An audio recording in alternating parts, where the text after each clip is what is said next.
I hope you can hear me, and I hope you had a great weekend. So today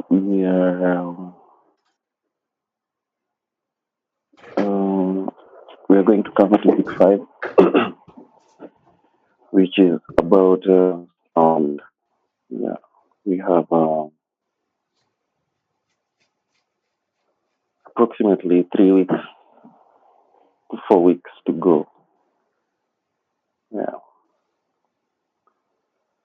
So I haven't posted the notes for last week. Um I apologize for that. I will upload them together. So unit 4, 3, 4, and 5. I'll upload them together this week, probably after this class. Mm. Is there anything, any concerns you want to raise before we proceed? Any challenges? Hope your assignment is coming along, moving on well. If you have challenges, feel free to contact me. We'll talk about the progress uh, presentation that you may have this week. Yeah, I'll set up a spreadsheet where you will create a Zoom link and invite me for just 10 minutes, and then we can have a one-on-one, and you can show me.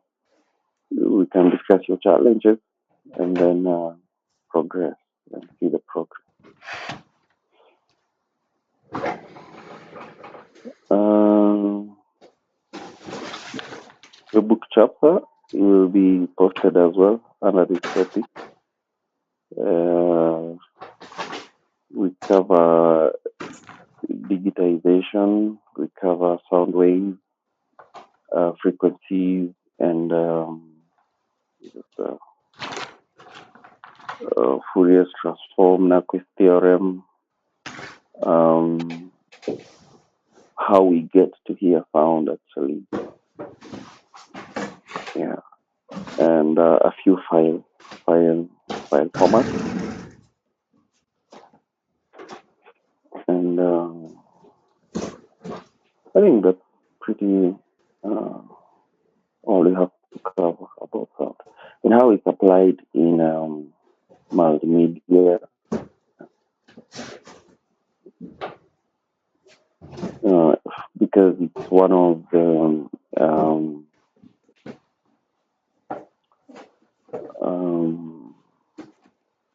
multimedia elements. Yeah. We will also look at software programs that are used to create sound, and a few operations, yeah, with Audacity. Okay. Um,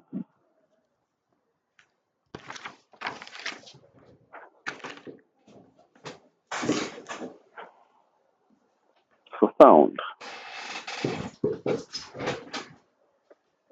at the end of this unit, we want to be able to demonstrate the use of sound, yeah, um, its advantages and disadvantages, and then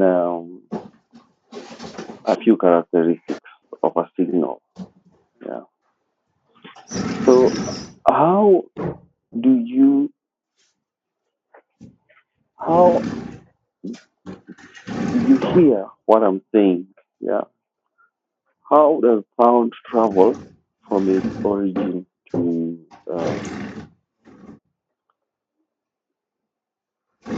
the audience? Yeah. So here we say vibration in the air is created. Yeah. Vibration in the air basically creates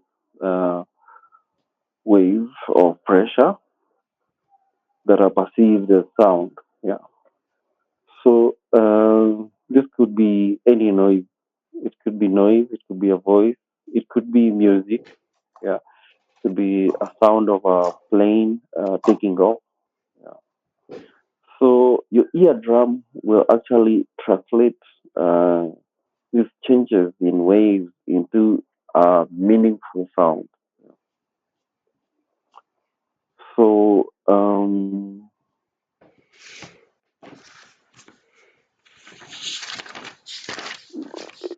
air, of course, is available naturally. Yeah.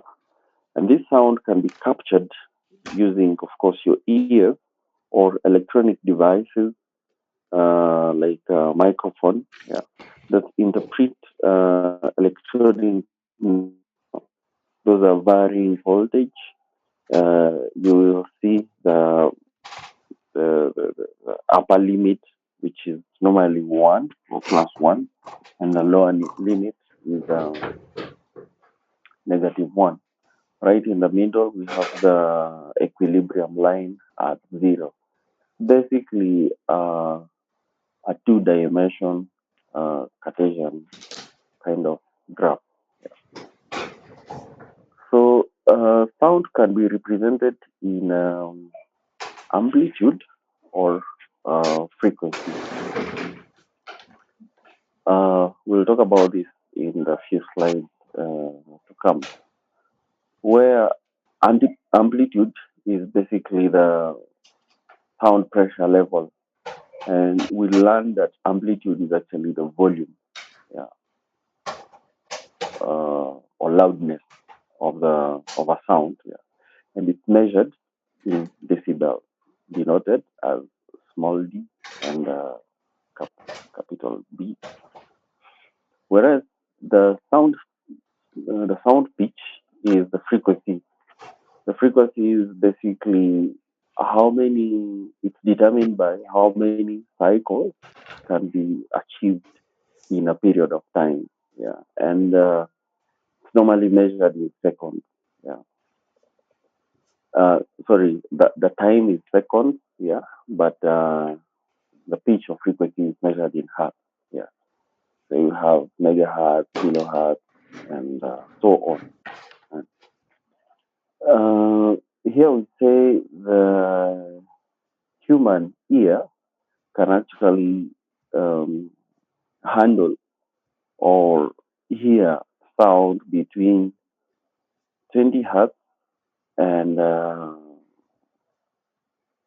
20,000 hertz, yeah, or 20 kilohertz.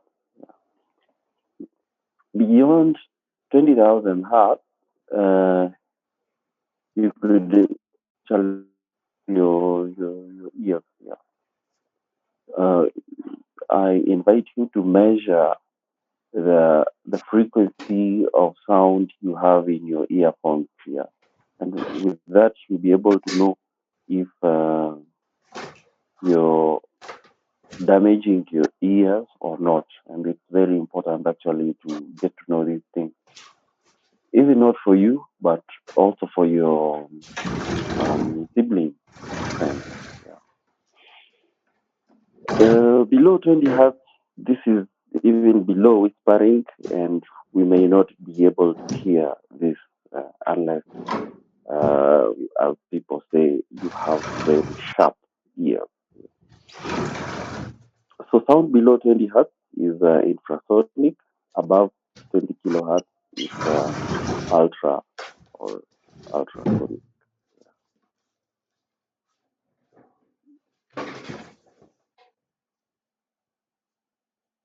Mm, a few properties of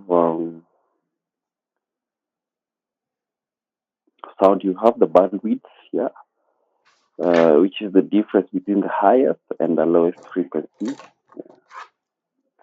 You have the power, which is the magnitude or amplitude, yeah, uh, measured in decibels. And then here you have a representation of different devices that we have in our community that actually produce sound that we hear And this noise level comparison will tell us how loud is too loud. Yeah. So you have a military fight jet, you have a truck, you have a blade, a tractor, and then tailoring machine or conversation in a cafe like a student center, and there is a range in which the source of sound actually a range in which the source of sound belongs. If you compare um, sound versus image and text that we have covered, yeah, there is an advantage, yeah, and there are advantages that we notice here, yeah. Um, if you compare a physical book, yeah, and this is a novel, yeah. If you compare a physical novel and an audio novel, there are advantages and disadvantages that you can actually notice here. Um with sound, you can actually multitask. Yeah, you could listen to an audiobook while cooking or or coding, or doing something else. Yeah. Whereas when you are reading a hard copy, yeah, of a book, you basically need to focus on that copy essentially. Yeah. Uh, and another advantage of sound is that when you are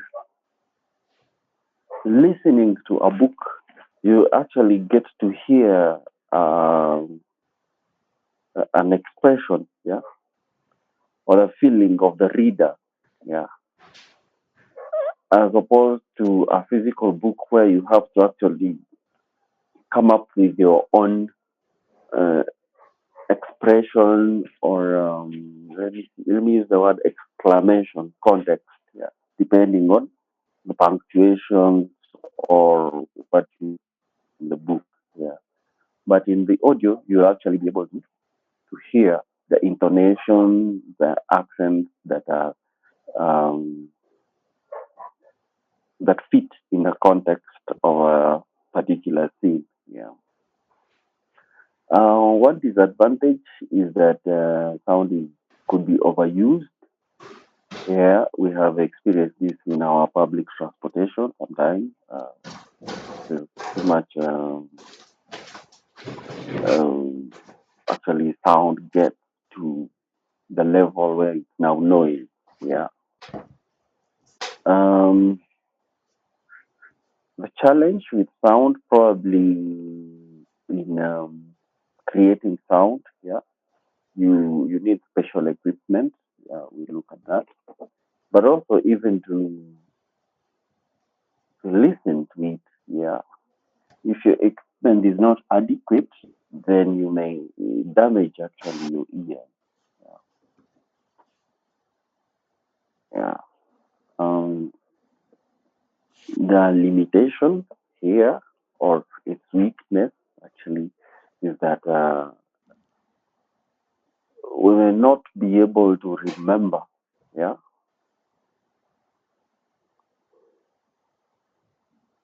easily, yeah, sound if we don't actually play it over and over again, yeah, and that's a bit of a challenge, yeah. There's a chart here. Okay, Stacy, we can talk about your request during break time. Yeah. So Uh, a sound wave,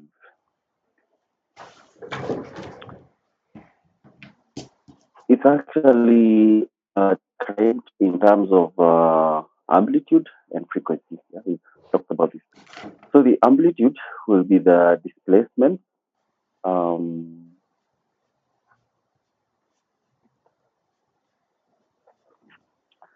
maximum displacement from the of the wave from the equilibrium position, as you can see here. And the equilibrium position is that horizontal line. And the frequency in a period of time, yeah, for us to determine the frequency or the pitch, we'll see how many cycles, yeah, have been achieved, yeah, in 1 second, yeah, which is the time that we will actually use as we manipulate sound. Yeah. So that's the pitch. We'll look at that shortly. So the wavelength will go from one point to another. Like if I use the highest point here, yeah, I will look for the next highest point or the next, uh, let's say, peak of the wave to actually uh, determine the wavelength. Yeah.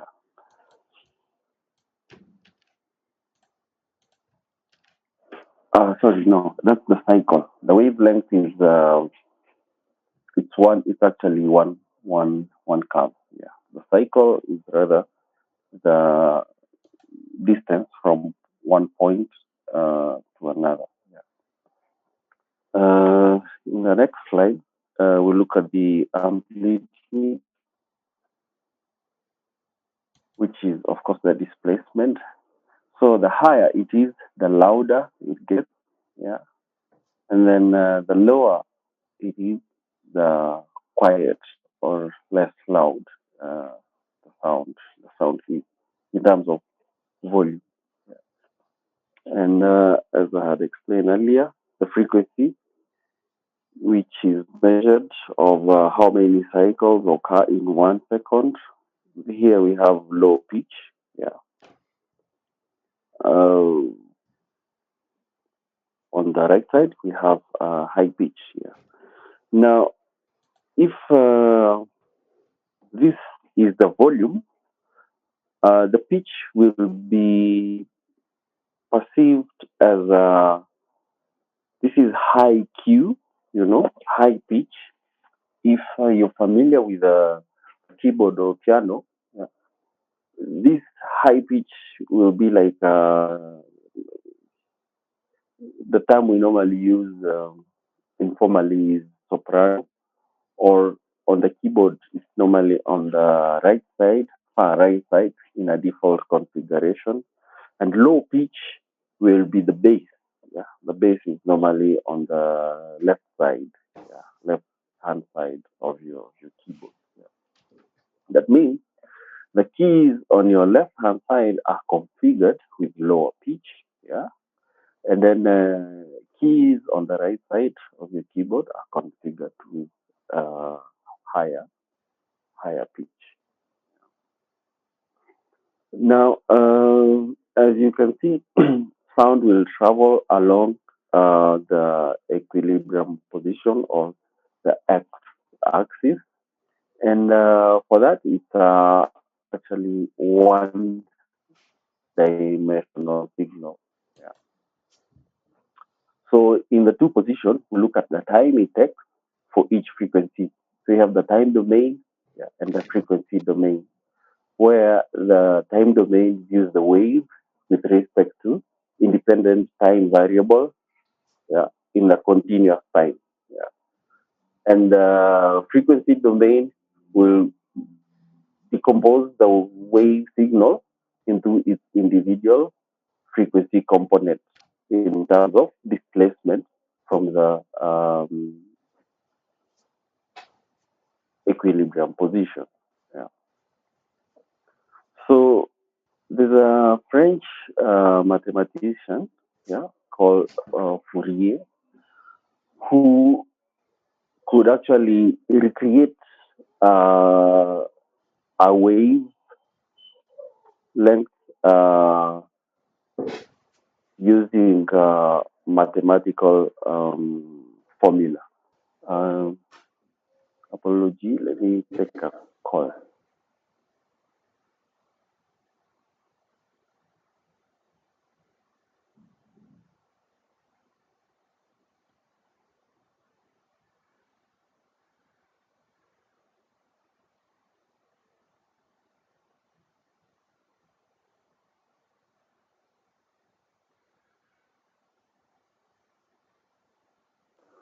So,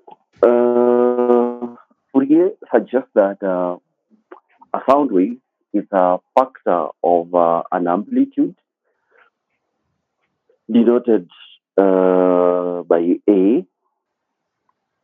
So it's an amplitude, a product of an amplitude and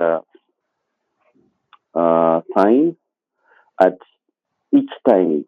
So we have at time zero, we angular frequency at that time, and then we add the phase, yeah, and this could be uh,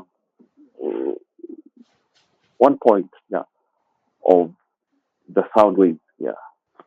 The second point of that sound will be at time two, yeah, with the same factors and members and so on until actually the sound ends. Yeah. So he suggests that sound waves can actually be separated into its continuous frequency. These are cosine and sine waves. Yeah. And that phenomenon is actually known as the Fourier transform. Yeah.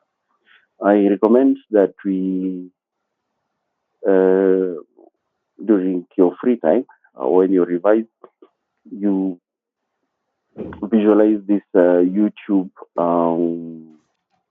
video for us to actually understand um, in depth, yeah, the Fourier transform. Um,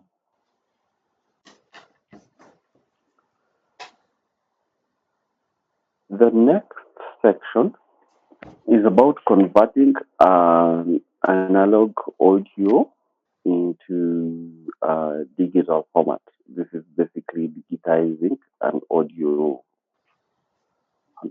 file or audio sound. Sorry. Uh,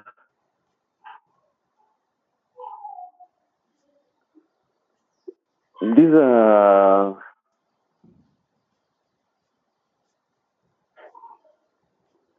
okay. Some of you probably remember a cassette, what it was. Yeah.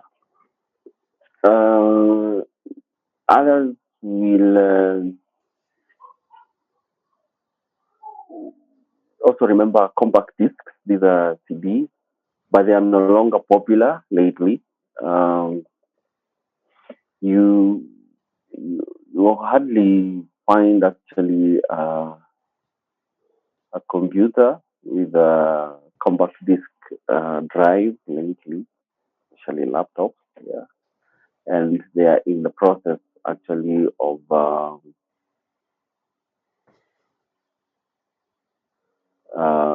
disappearing as well. Yeah. But what we need to note is that when you capture sound, when sound is captured, when it's being produced, um, we noted that it travels through open air, yeah, for it to actually get to our ears. Yeah, it could be our ears or a microphone that actually captures the sound. Yeah. So it is as it's being captured, it has analog format. Yeah. Now these are voltage variations. Yeah. Now we use an ADC, which is an analog to digital converter, to actually convert the continuous uh, signal into uh, discrete form. Yeah. And later in a binary format for a computer to actually be able to interpret the sound. Yeah. And then the reverse uses the DAC, which is the digital to analog converter. Yeah. And this converts it back to continuous voltage, and then we can actually hear the sound through the speakers. Yeah. Now, for us to now we're going to concentrate on what happens in the ADC because that's where digitization takes place. There are four steps or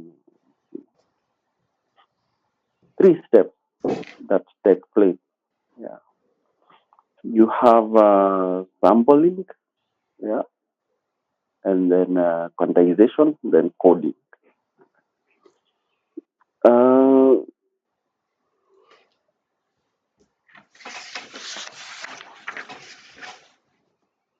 Let me pull a.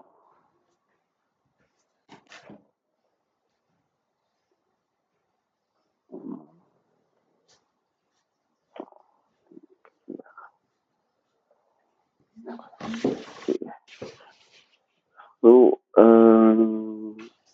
sampling basically collects sound which is in a continuous, which has time in a continuous format and amplitude in a continuous format. Yeah. Now, during sampling, you want to um, map the continuous range of values into discrete values, big set of values. Yeah. And that happens on the x-axis. Yeah. And as a result, you get time in discrete format and amplitude remains continuous. Yeah. Now, quantization does the same for the amplitude, where amplitude is now the precision of the displacement from the uh, equilibrium position is basically changed to discrete or finite precision. Yeah, we'll actually what I should do. Uh, I think it's appropriate that I share with you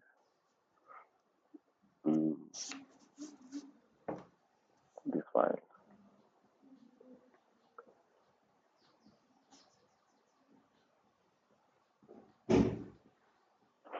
so that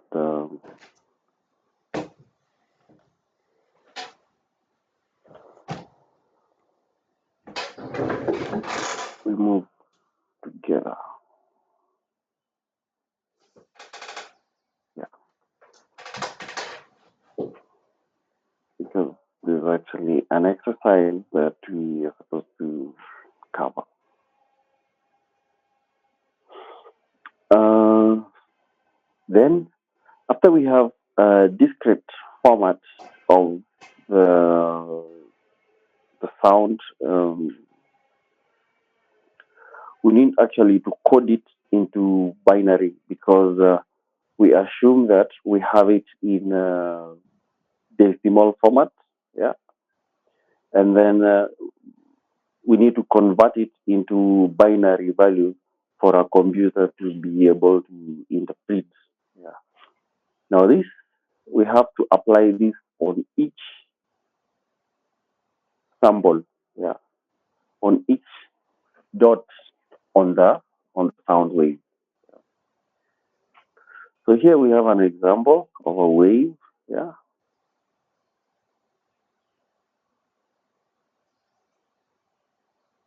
And we want to take a sample of 10 hertz. That means we are going to divide 1 second, yeah, of the wave into 10 different uh, samples. Yeah. So each sample, for us to read the sample, needs to take zero point 0.1 seconds. Yeah. By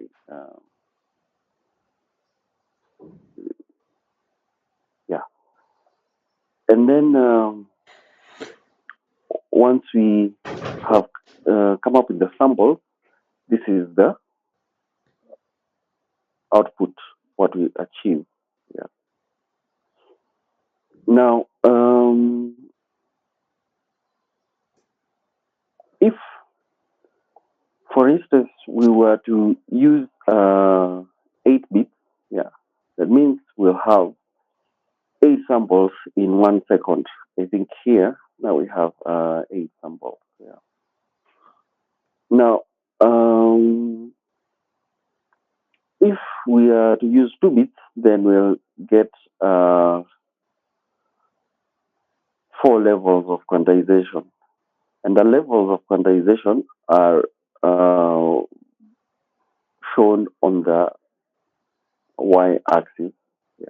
So you have 1, 2, 3, and 4. Yeah. And we actually get 4 levels by raising the 2 bits, no, by raising 2 to power 2. Yeah. Because 2 bits is actually the what we see here as n. Yeah. So the total level of quantization, uh, the total number of quantization levels, sorry, is actually 2 to power n, and n is 2 bits. Yeah. Now delta,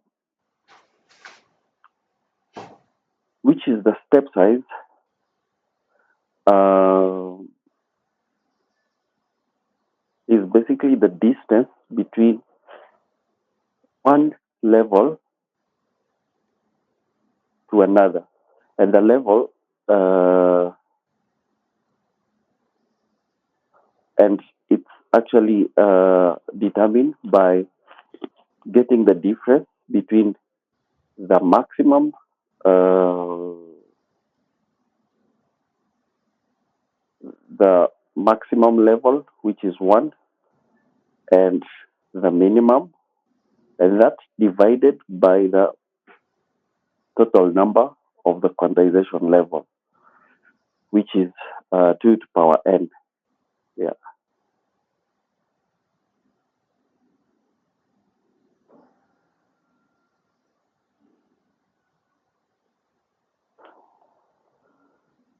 So as I explained earlier, n is the number of bits that are used actually to quantize, yeah, or let's say to digitize a sound.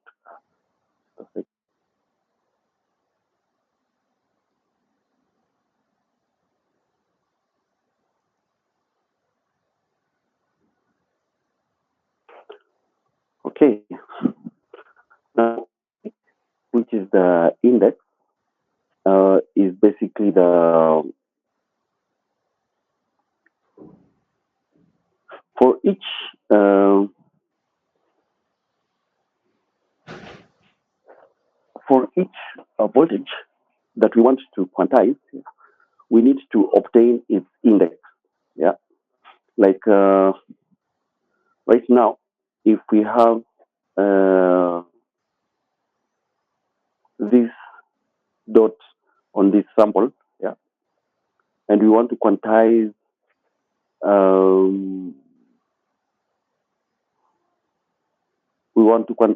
this sample, we'll actually need to round it, yeah, to its nearest known value, and in this case,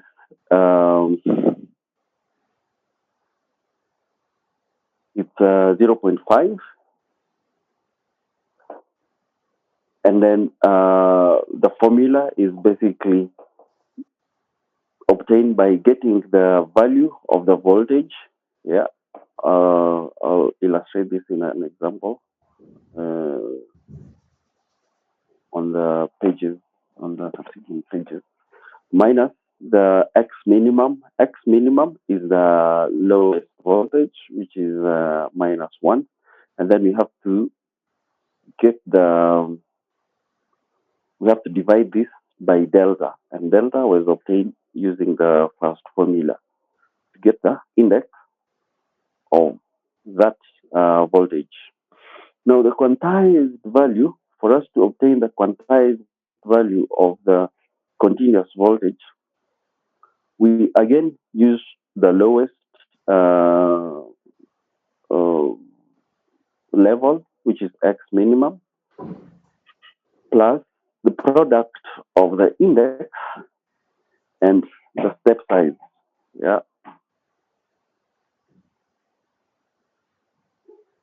Now, this tells you that the quality of the digitized sound will be determined by the number of quantization level. Yeah. Uh, that means the number of bits that are actually used to quantize. Yeah. We use two here because of illustration, but in application software, you will normally come across 16, 24 bits, or actually 32 bits. Yeah. Now, if you can just calculate 2 to power 16 or 24 or 32, of course, this will give you a bigger number. Yeah. Now, if you have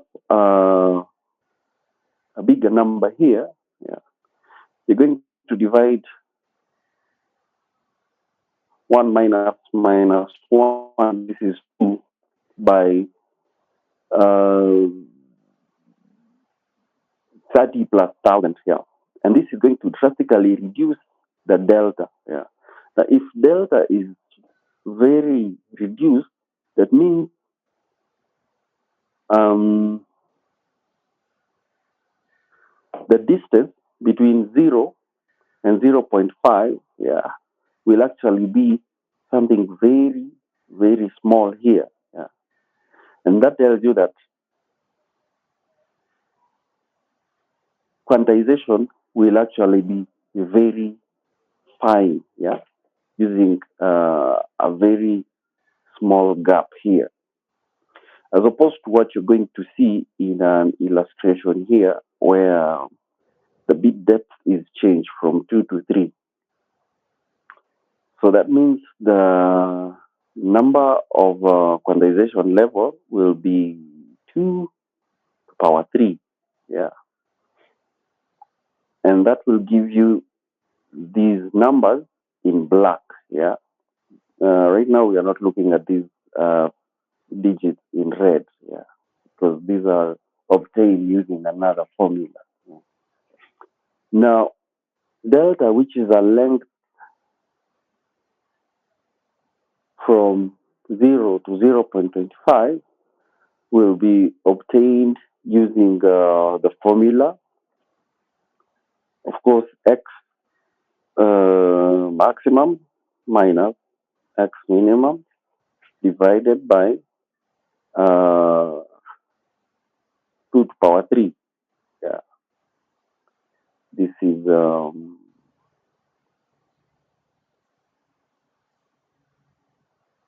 8, I think. Yeah.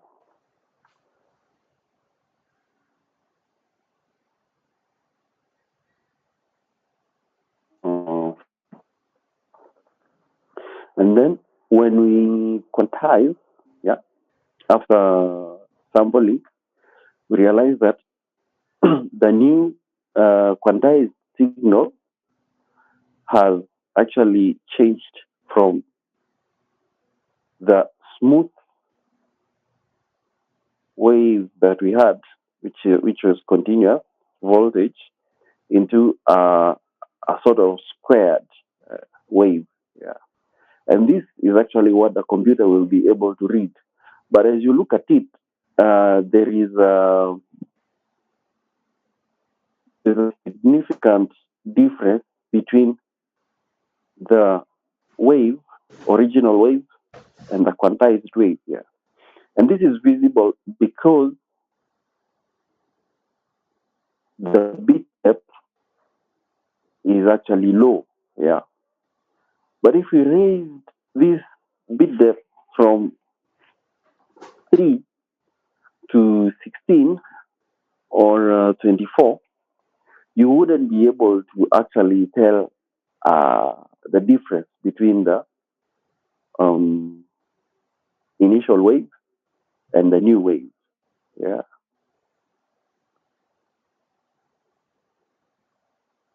Now, for us to get the difference, there's a formula that is used to get the quantization error. Yeah. Or yeah, the error of the quantization or the error equation is denoted by EQ using the quantized value minus the voltage, which is the original voltage. Remember, this is what you collect. Yeah, this is what you collect. And then this is what you obtain as the quantized value. Yeah. So you get the difference, give you, it actually represents the error. Yeah. But you have to make sure that this error is as minimal as possible. Otherwise, if you're digitizing a song, yeah, the result will be a completely different song. Yeah. And that will not be good. That is why when you quantize, you will see this in, let me just start here. You see this in application software where you're given an option to choose the bit, the bit, uh, bit depth. Yeah. And it should be uh, considerably higher than 16 bit. Yeah. And of course, if it's too high, then the output will be insane or too large. Yeah. So I think we have an illustration here where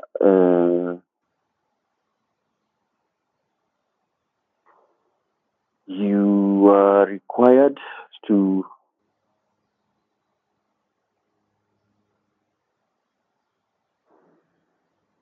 convert uh, a voltage that was given at 0.707 at using 2 bits ABC, yeah, whose voltage range from +1 to -1. Yeah. So for us to achieve that, we'll need to actually determine the number of quantization levels, which is going to be 2 to power 2, the number of bits, and this is what we have. Yeah. And then for us to get the step size, we'll do delta, which is 1 minus 1. This is maximum minus minimum voltage, the highest and the lowest voltage range, which is 2 over 4. Yeah. So the distance between each quantization level will be 0.5, which is determined by beta, so delta.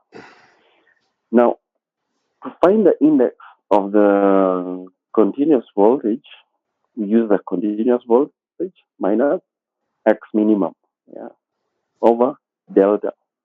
Yeah. So you're going to get 3.4, but remember we need to round this,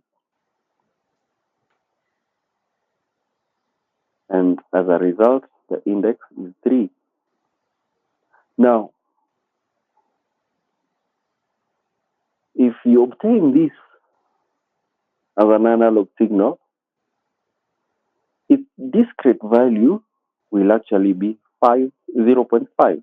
Yeah. And how did we get that?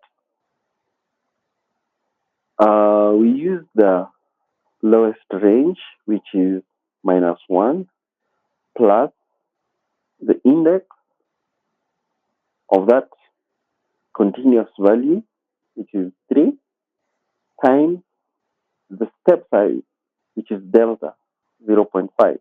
Yeah. And as a result, we get 0.5. This is actually what we had here.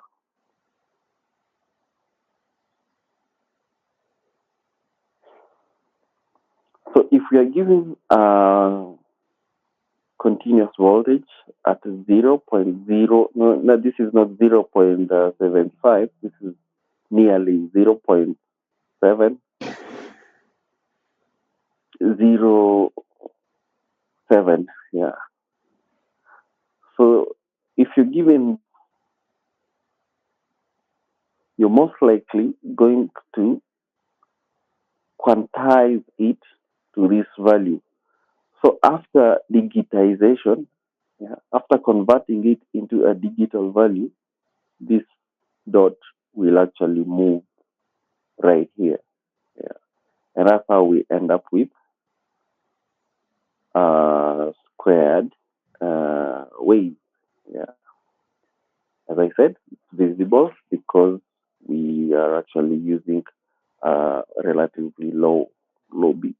Yeah. If the continuous value was 1, yeah, of course you are going to use the same delta. The number of quantization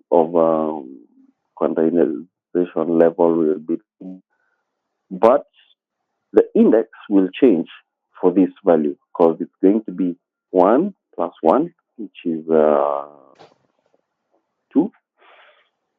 over 0.5. Then we get 4 around it, we remain with 4, and then for the quantization value of x,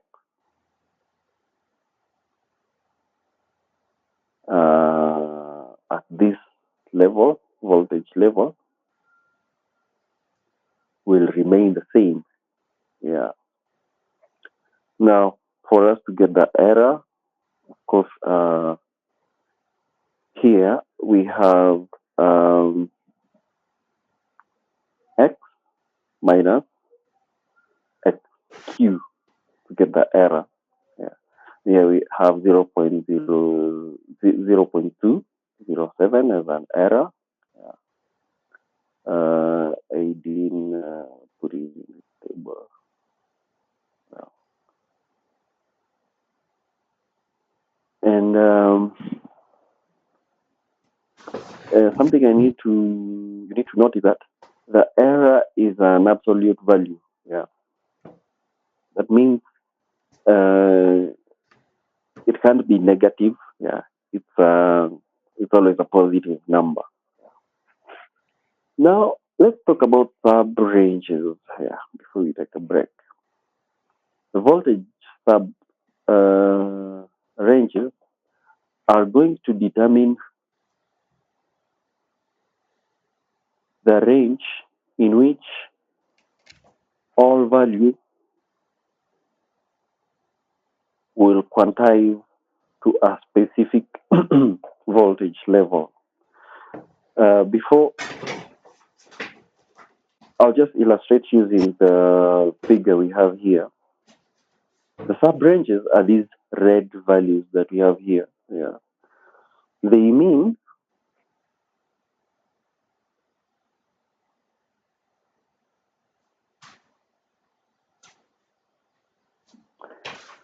any value between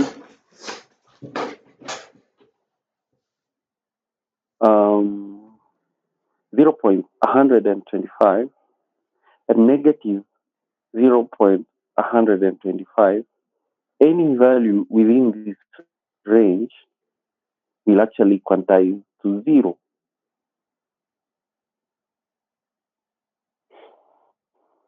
Any value between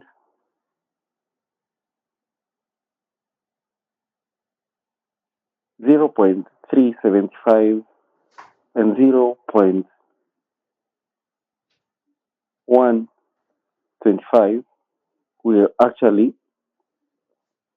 quantize to 0.25.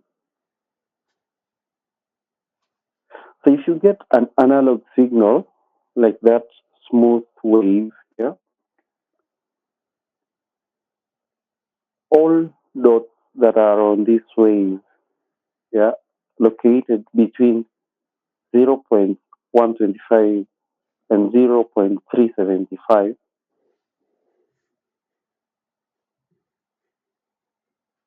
they will all quantize to 0.25. That's why you have this horizontal line starting from here to here. Yeah.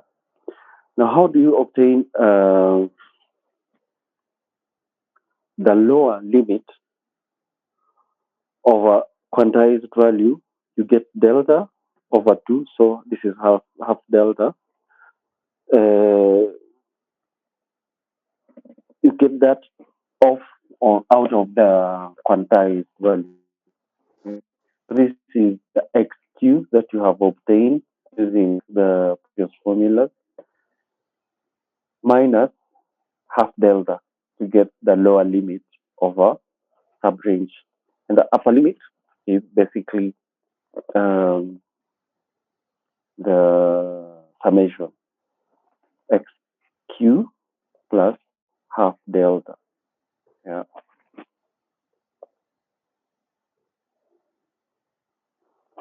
Um, the best way to actually get these formulas is to do an exercise. Yeah.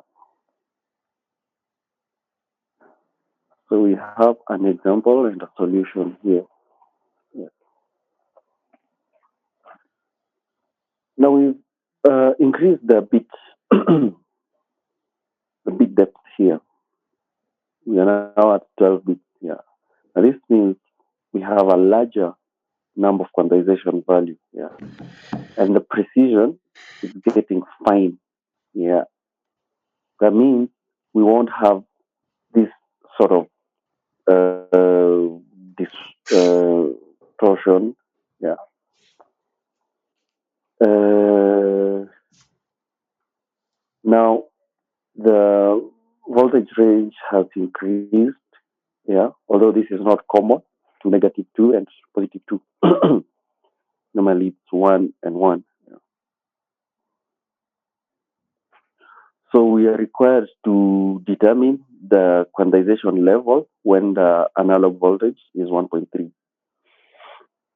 So step number one, we have the number of quantization level, 2 to the power n, that is 4096. Delta is x maximum minus x minimum over LF, which is the number of quantization level. Yeah. Now I realize that this is now the distance between two quantization levels.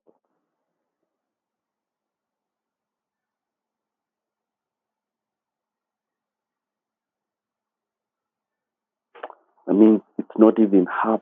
It's It's not even. It's not even.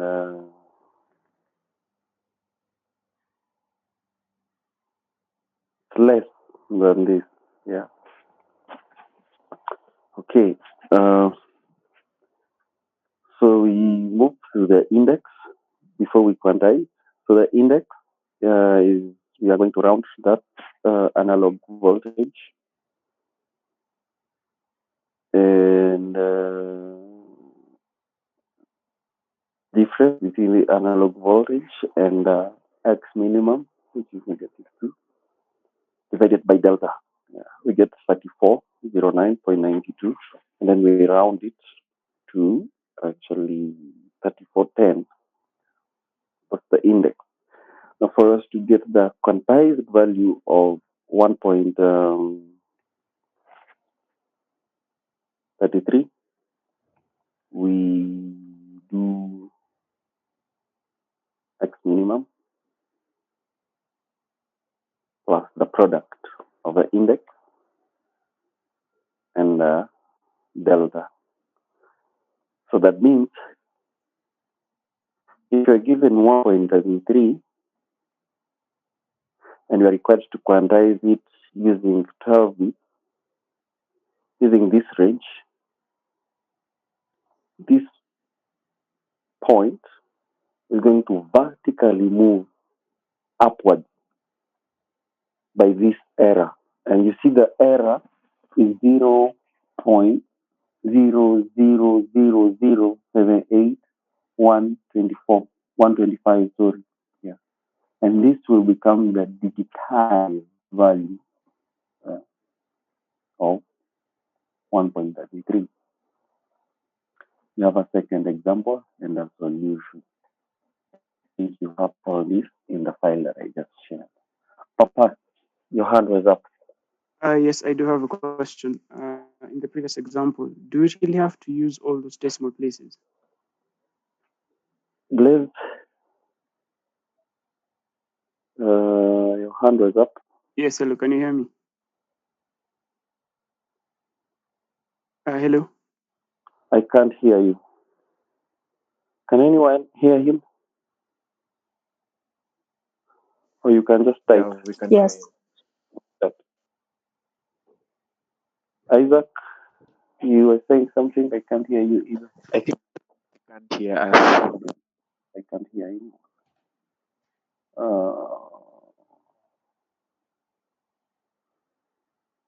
Why can't I hear anyone?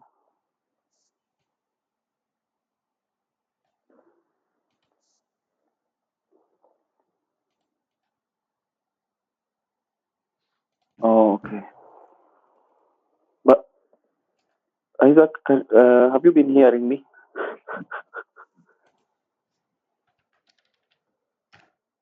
Okay. All right. So let me just change this to this. Somebody say something. Can you hear us now? Pardon? Can you hear us now? Yeah, I can hear you. Okay. So I think Yeah, Blaze can continue. yeah. Now, Buona Papa, let's hear your suggestion. Yeah. Okay, thanks for that. I was asking, do we really have to use all those decimal places when you're doing these calculations? Because previously, as you can see, the 0.00997 that you could probably, you think it'll have made the calculation more easier, or we have to use it to be more like accurate with our errors and stuff? Yeah. Now you see, we actually have to use 14 decimal places because when you quantize, uh, okay, I used an Excel sheet to come up with this to to illustrate this. This tells you that you can actually use a programming language to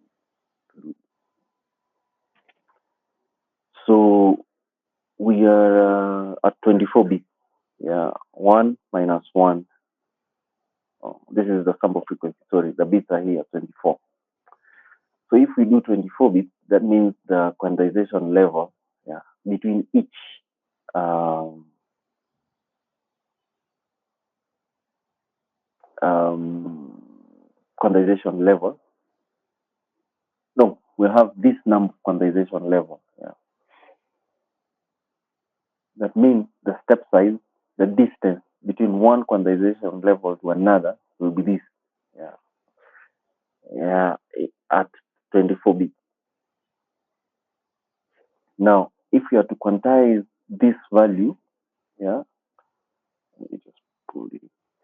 If you are to quantize, let me say 0.23, yeah,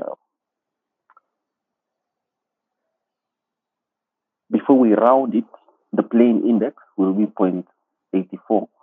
When we round it, it will be 87.8 will move to 88. Yeah. And therefore, the quantized value of 0.23 will be 0.2350, and then this. Yeah. That means the digitized value will move just a bit. Yeah. Will move by this. And this is the error. Sorry, this error has to be always positive. Yeah. Uh, I invite you to help me get a Excel formula to always have this in positive value. So here's the summary. Now, the lower range is here and the upper range is here. That means any value within this range, yeah, will always quantize to this. They will always quantize to this. So if we pick 0.22999999 whatever it is, we may end up with the same result. So let me copy this and paste here value only. Uh,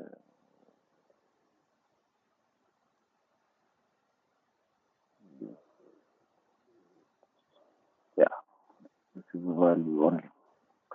And then change this to 22,999. Yeah, and enter. Sorry, I need to.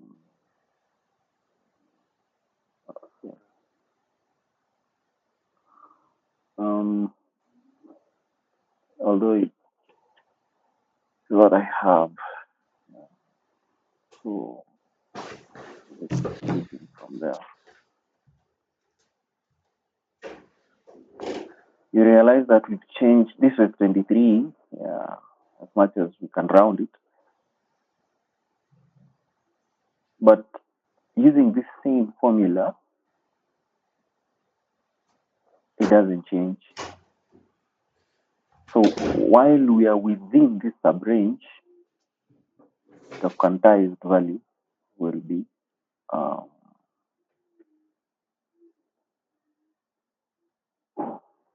will remain like this. The reason why we have to keep actually beyond 13 decimal places is here.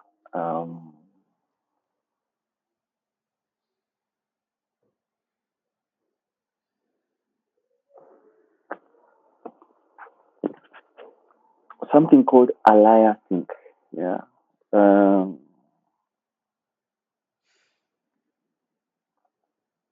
yeah. So you see, we have okay, you watch this YouTube to get what aliasing means, but you see, if we don't get the proper precision,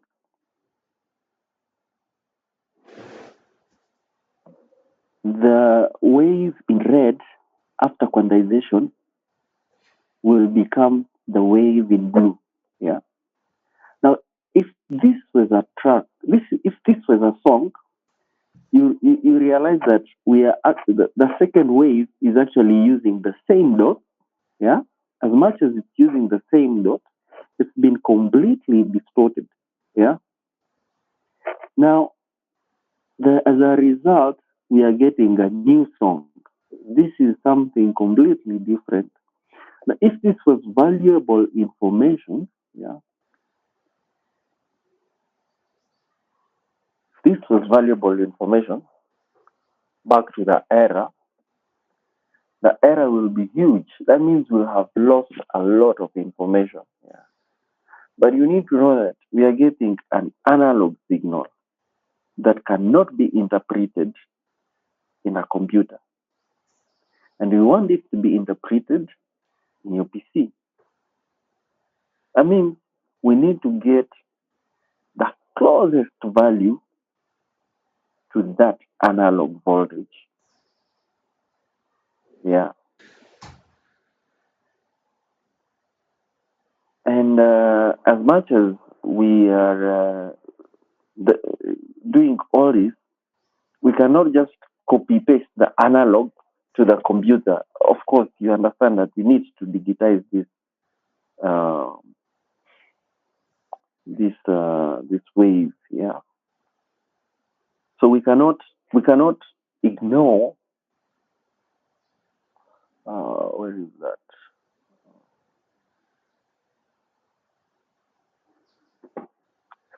Not ignore these decimal places. Otherwise, we'll end up with the same 1.33 to, and then we end up with the same 1.33.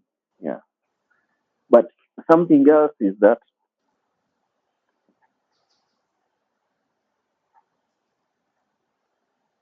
if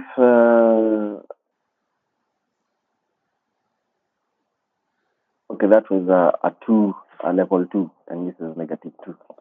Something else is that the computer does not know this value. Let me count. I think it's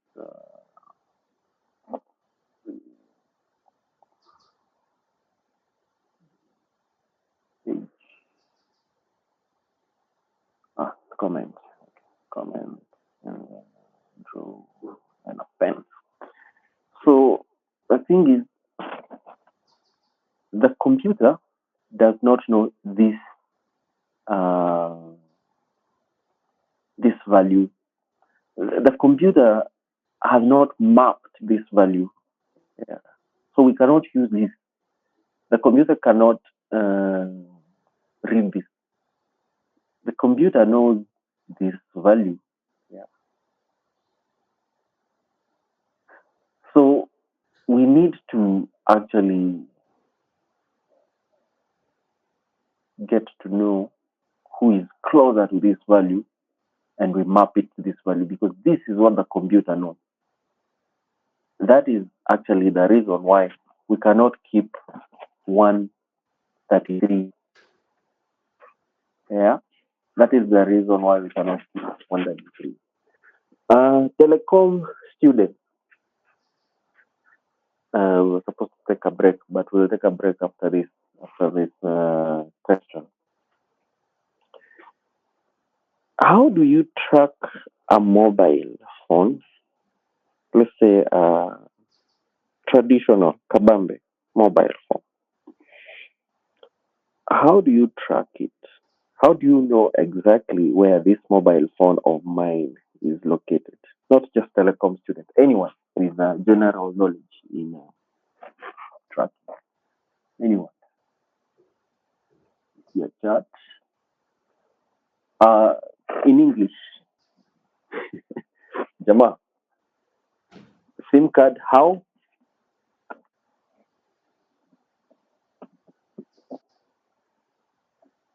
Abdi Fattah. I know the SIM card. I know the phone has a number. Let me say mathematically. Okay, not. I don't want to say mathematically, but can you explain in layman's terms? I know these serial numbers are stored somewhere, but how? What is the process, the sequence of algorithm in layman language? How is data computed to actually get? Okay, there are many ways, but which way do you know? Anyone? GSM in English, Julie. Yeah, we are not all probably from. We don't know what GSM means.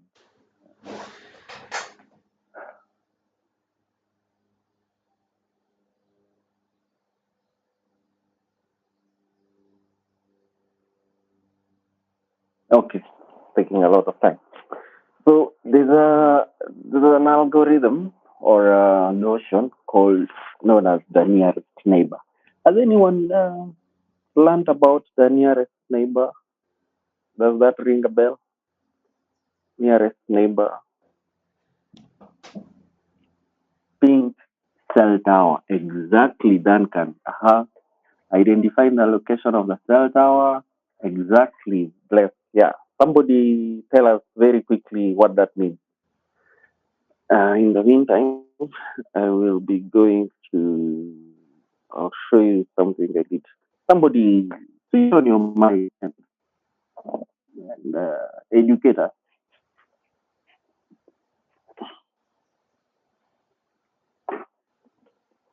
Feel free. The closest must. Yeah. How? I've seen this in movies, by the way. It works. Uh,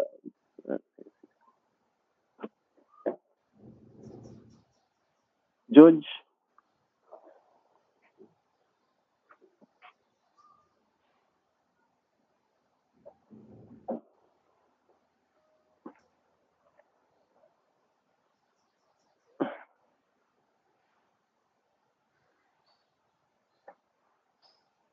George, somebody,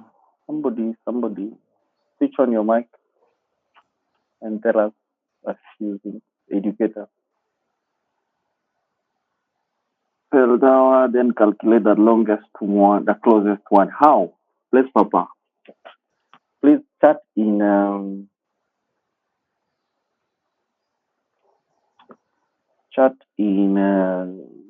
to everyone. This is not a private conversation. Chat to. I can't get this. I hope I have it here. I hope.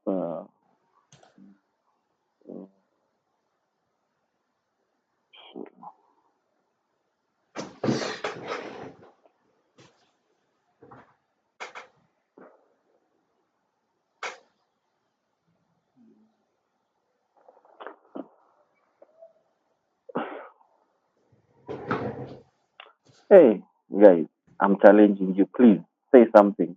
Say something. Say something. Your fourth years, your IT graduates, you're going to be experts. Somebody will be an engineer.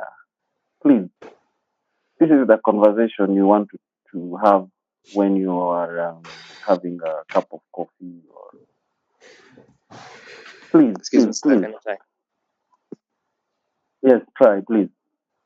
So for the cell phone triangulation, what probably happens is when someone Yeah, is trying to be located, the phone is trying to be located, yeah, the signal will be sent when the signal is being sent to the towers, and the delay between the transmission. That means when someone tries to call the phone or something, they try and measure the time delay that the signal takes to return back to the towers from the phone.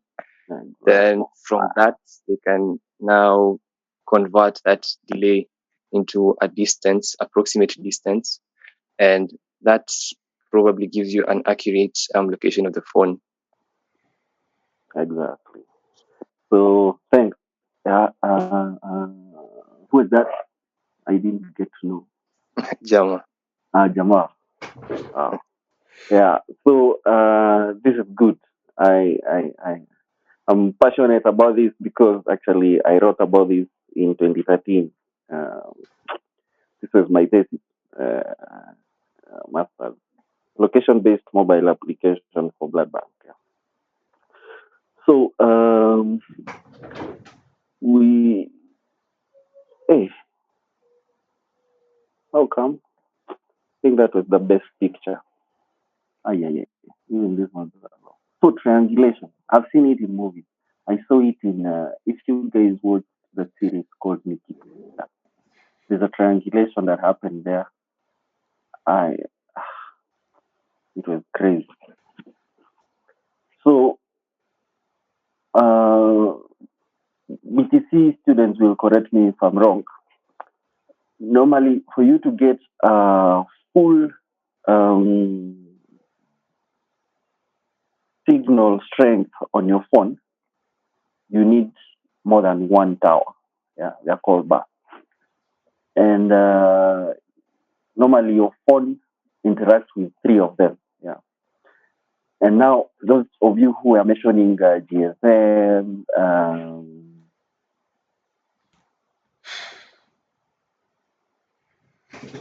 while your mobile phone is actually interacting with a cell tower, it's sharing basically its identity. Yeah. So a cell from a bus, you can actually tell how many cell phones are using it to get signal. Yeah. That's how you can actually get an identity of a phone. Yeah. So for you to achieve triangulation, something else before I get there. Each cell tower has a radius. That's how you have a circle around each bus. Yeah. Some are big, others are small. Yeah. Now, uh, yeah. So you have cell tower A, B, and F. You need to get a mobile phone located at point M. Yeah. So you're going to do triangulation. Yeah. You're going to do these formulas. Yeah, that I don't remember. I hope this is not being recorded. So you are going to get the distance between these three towers. You're going to do a triangle. And then you are going to get the intersection of these towers. Yeah. And then you're going to actually get the time. You just talked about the time difference.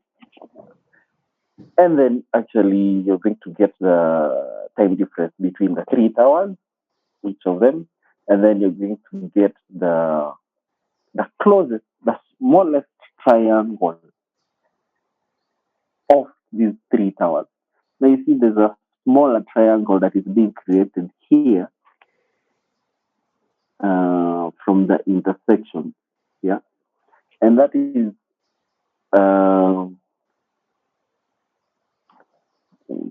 I did not it somewhere here. Yes, this smallest triangle that has been recreated from the intersection of the towers. Yeah. Now you can get the center of the smaller triangle, which is the approximate position of that cell phone. And if you have the X and Y, now this is longitude and latitude. Yeah. So the towers, of course, you have their location, you have their longitude and latitude. Now, from those longitude and latitude, you can actually get point M, longitude and latitude. And that is the closest area where the phone could be.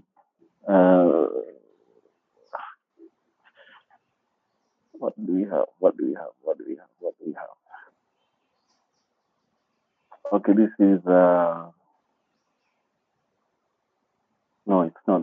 Okay, this is of course the proposed network that I proposed, yeah. But I think the good Nani could be here. That is triangulation. We're trying to get the nearest point. If we were doing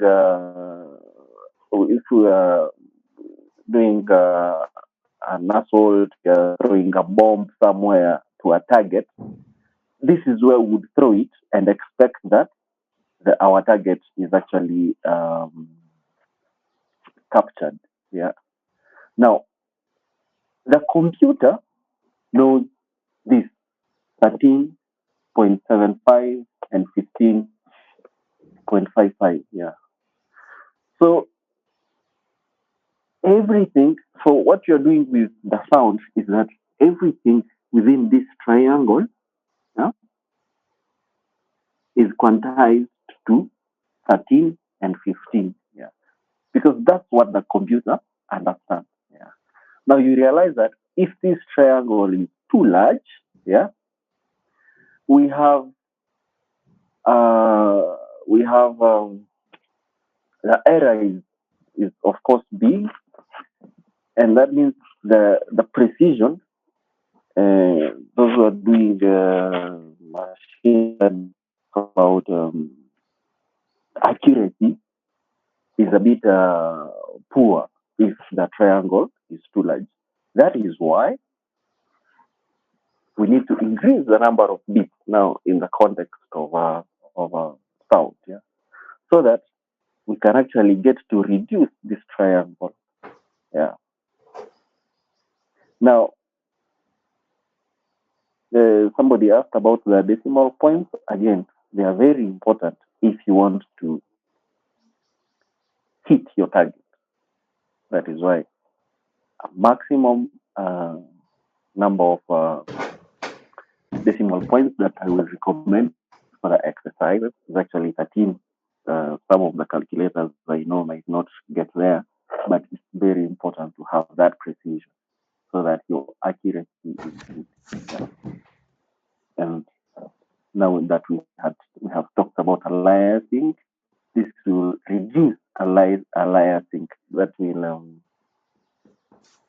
it will be an anti-aliasing kind of process that is very, very needed to reduce noise. Yeah. And Naqvist theorem will come in. But I want us to take a short break. Yeah. And I'll be happy to get more questions. I want to take a short break, but we come back.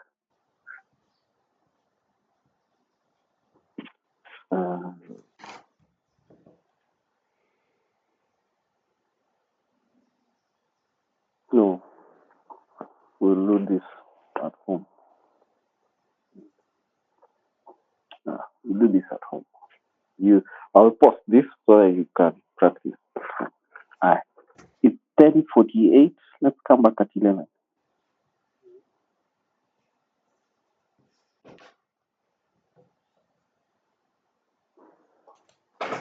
Welcome back. My YouTube channel.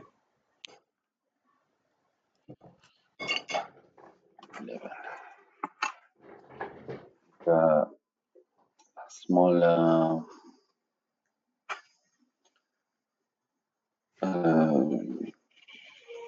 you find this. I'll put this on e-learning. Just to conclude that sample and quantization topic.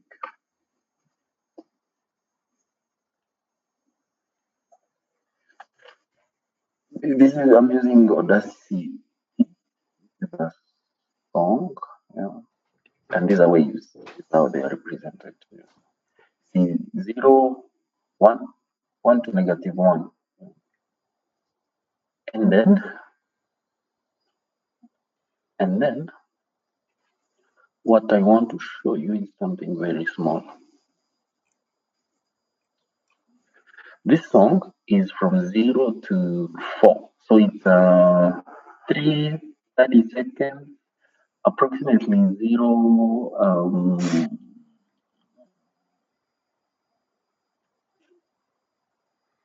50 seconds. Yeah. Let me zoom so that we can now see 0:50. The 3 minutes 50 seconds. Yeah. So these are 5 minutes. So the song, it reads this 5 minutes. Let me just drag this. Yeah, I hope you can't hear because it's making a lot of noise. These are 5 seconds. No, these are, yes, from 15 to, no, these are 5 seconds to 20. Yeah. Now I've zoomed a bit. Now this is minute 6 second 3:16. This is 1 second.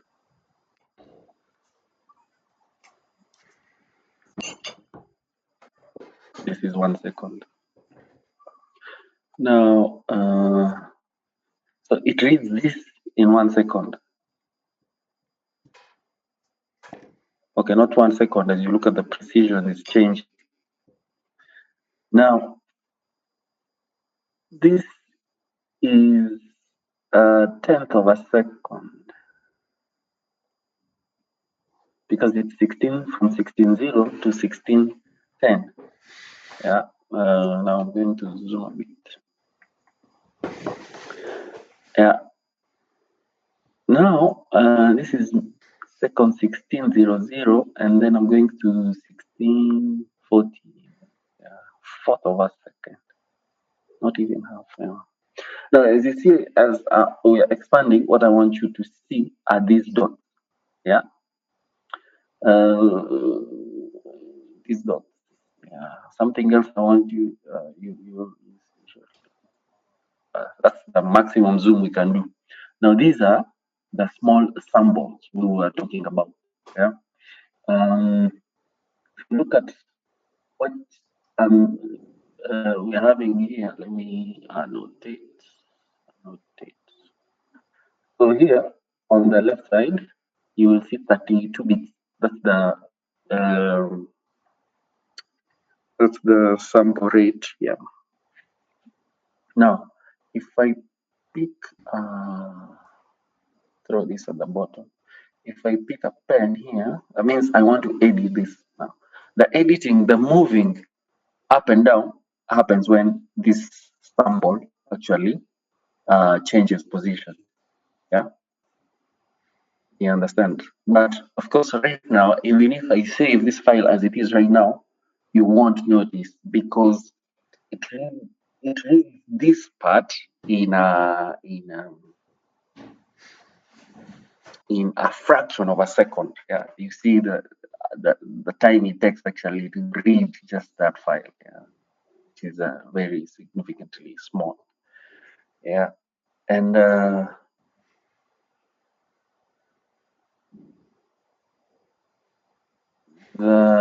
this actually is going to take us to the next slide that I wanted to show after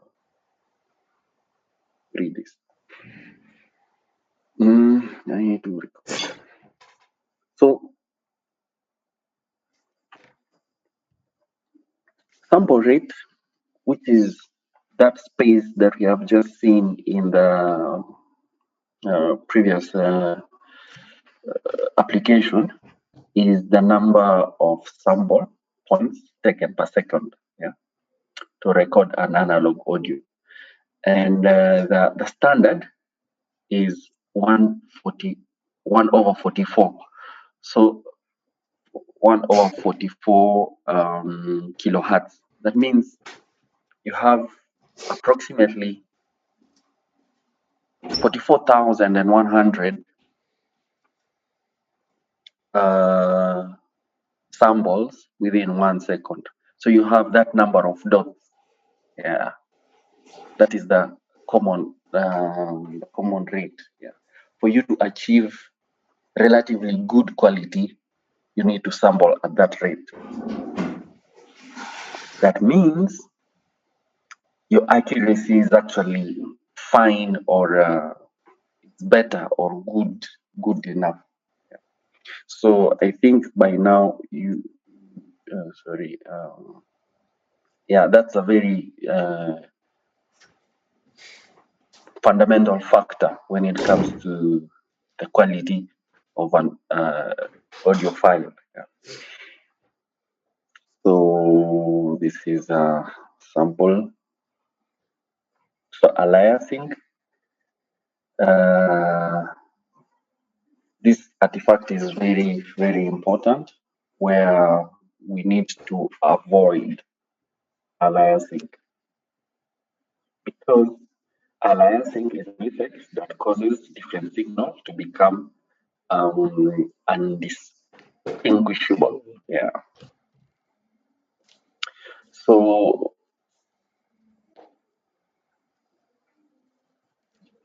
we need to use Nyquist theorem to actually counter that issue. So this is the issue where the signal, we cannot distinguish the signal because they're actually using the same initial voltage. Yeah. So they will play as normal, but we won't get the same result. We'll have lost content. You see, content was in red, but we are now getting the blue line, which is a bit, which is not good. Yeah. So now we suggest that for us to observe signal fidelity,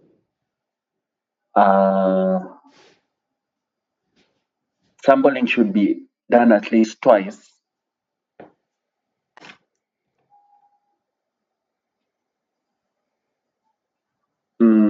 The highest frequency component, and it's denoted by the formula that is 2. 2 is a factor of the frequency of the highest frequency, so basically times 2.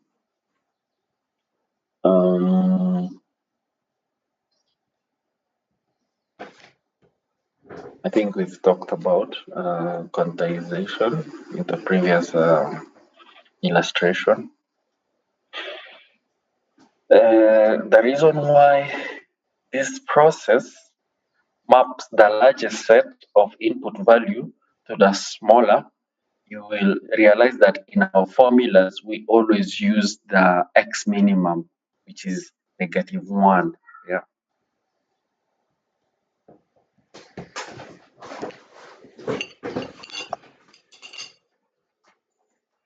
So you have seen this in the illustration, and then there's a kind of series that you can watch using that YouTube channel that will help you actually go through this. That's another good thing with sound, is that you can play over and over.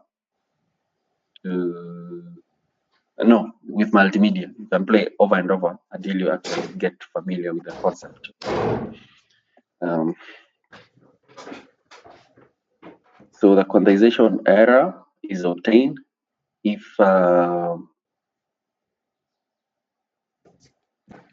you do a difference between the quantized value and the original voltage. Yeah. Original signal. And just a tip in your exercise, if the quantization error is too large, yeah, that means your formulas, there's something wrong probably in your calculations here. For instance, if this is brought in a CAT or exam, if your error is large, then there is a problem. Yeah, you need to go through your calculations very well, because we try to minimize as much as possible the error.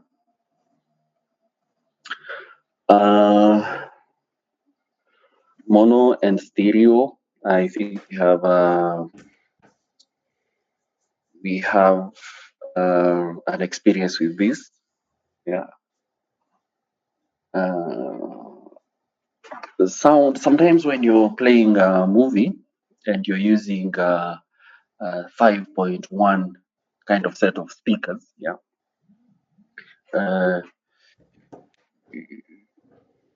sound is among all the speakers proportionally and contextually.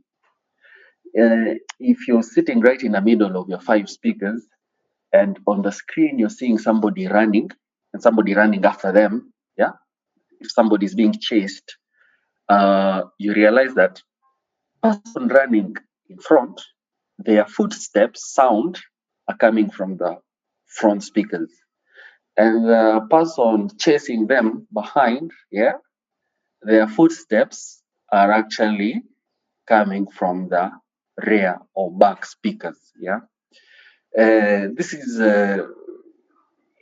it's an art when you're a sound producer to actually contextualize what's going on screen. Yeah, I wish we had a studio time for me to explain this well, but I'm sure you have seen helicopters, choppers still in a movie. If they fly over your head, they move from one side to another. And when you're doing sound production, if in your project you're doing sound production, you need to ensure that actually the sound is moving from one speaker to another of the chopper. Yeah. For those who watch concerts on TV, or even live concerts that are So you're going to for shopping where sound is engineered. Yeah, when the person playing the drums is rolling from one side to another, you don't keep the drums in one speaker. Yeah, you actually roll with them. Yeah, and that's the effect of stereo. It's lifelike, realistic. Yeah, your speakers or earphones. Lately, actually, earphones do that. They produce that kind of realistic sound, yeah, as opposed to monophonic, where it's a bit dry, it's flat. Yeah, you get to use this in speeches or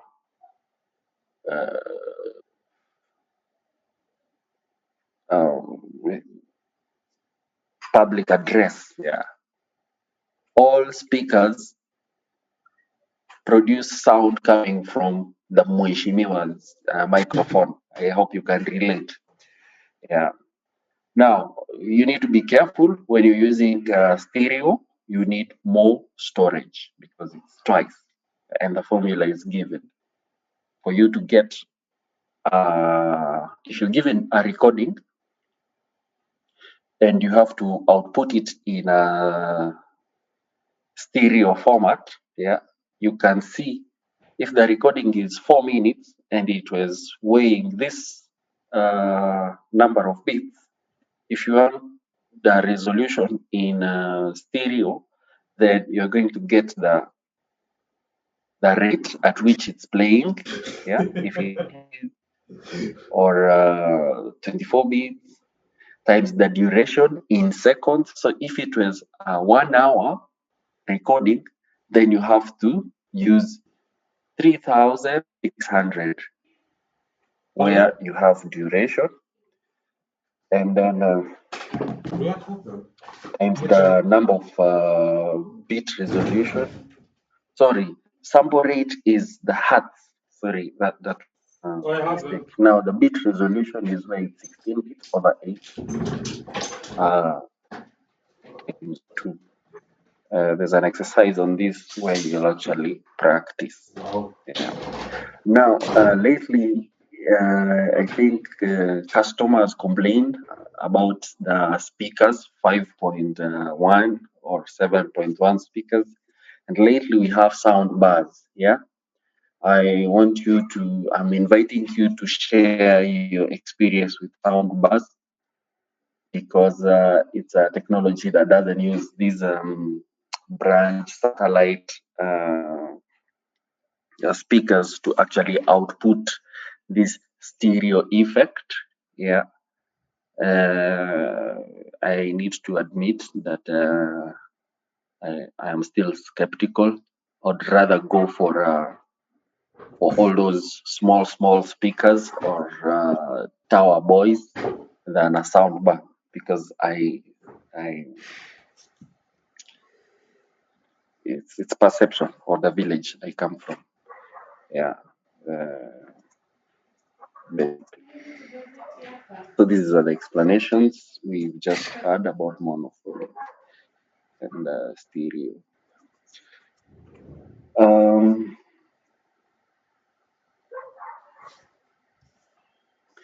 Musical instrument digital interface. These are devices that actually reproduce musical instrument using electronically. Yeah. I'll show you a software that actually does that. So, as I told you, for us to create sound, you don't need to have instruments, yeah, physical instruments. A computer can actually do this, yeah, and MIDI systems is one of those interfaces that actually can produce musical electronic music instrument. And there's a device which is which processes MIDI and splits them. You will normally find this kind of device in studios, yeah, which is very important if you want to cut down the cost of resources. Yeah. Otherwise, we've talked about capturing sound. It's just on your computer and plug in your microphone and press the record button. Some of you who do use a manual and you want to actually, or you already have YouTube channels and you actually you want to show your screen, you want to show you want to demonstrate how to configure a certain software or telecom guys, you configure switches, routers, probably your lecturer could have shared with you a video where they record themselves and showing the screen. This could be helpful. Yeah. So they capture their analog signal sound using the microphone, but it's getting digitized as it's recorded. Yeah. But with one of your friends, we discovered that speech, text to speech, can actually do better output. I'll show you the experience later. Yeah. Now, as you record your sound, there are operations that you need to do. Yeah, you need to cut, you need to trim, you need to splice, assemble, or you actually fade in, fade out some sound to get them to match, yeah, or to join them together or split. Yeah. So it's very important for you to get familiar with these recording editing recording operations, and you can do that with Audacity.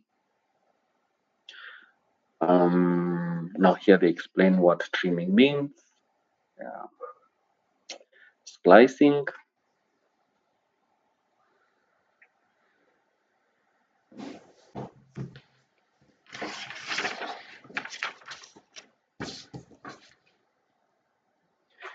and volume adjustment.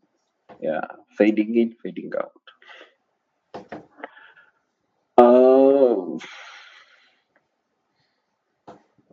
These are the software that are recommended for editing music. Logic Pro is one of the very commonly used software, but it's a Macintosh product or Apple product. In this lecture, in this course, we'll use Audacity. FL Studio, I'll show you how it works. Although I had a challenge transmitting sound over Zoom, but we'll see.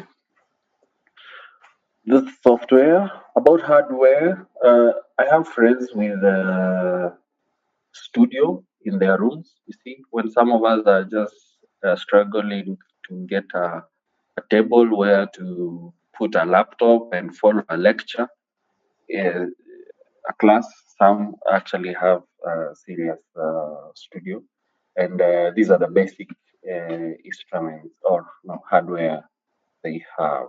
Yeah, I'll show you a picture, I think.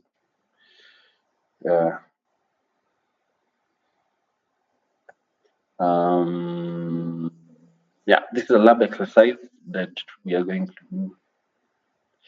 And yeah, this is a mini studio, room studio, where you can actually create sound.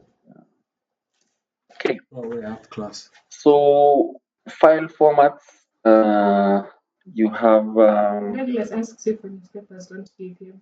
What? He's selling. again, just like pictures, Right, there's yes, quality now he has asked me that for is involved in each nini file ya format, jiko. So I'm like, okay, from and then I give him, he's like, wave niulize unataka ngapi nini? files Oh, weke huko huko ukasema to niweke MP3 huko.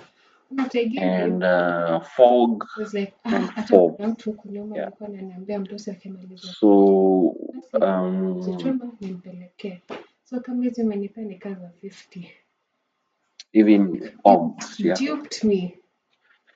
So the very common formats are wave, Some guy who call from the which is mainly an audio Microsoft product, but then MP3, yeah, very used to this. Right now. Yeah. Because you will also have MIDI files that will help you move audio content like from a keyboard to a computer.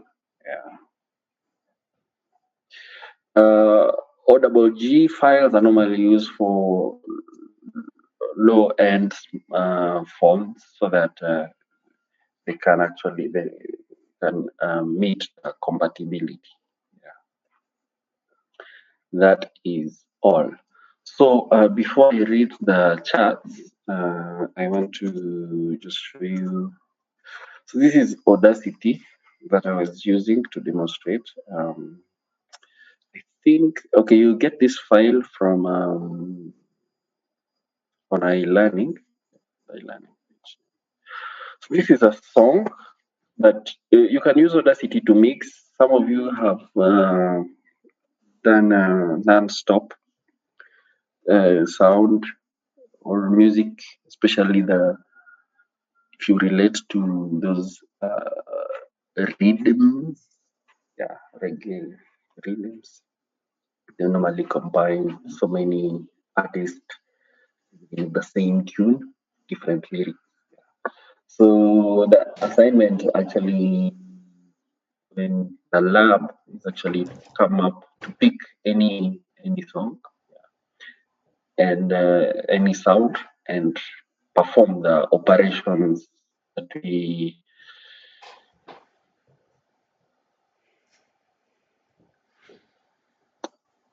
we have here: splice, assemble, and the like. Actually, they are on the course outline. Editing operations, yeah. So you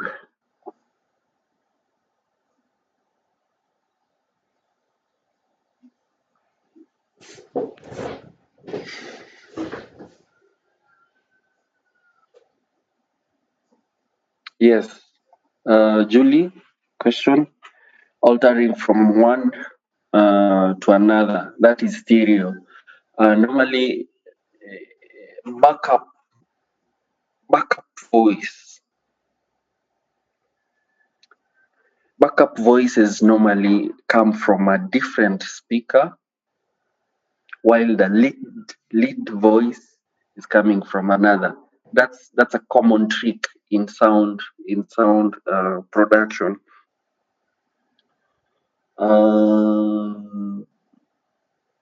Guest instruments. Let me call them guest instruments. You're listening a song, and at some point you get a bridge. What is a bridge? A bridge is not a chorus nor a verse. Normally they use a bridge when they want to change the key, transpose. In most songs you get a trumpet that is going to play the bridge, and it's actually going to play from another speaker, and you see it actually fade in and then fade out.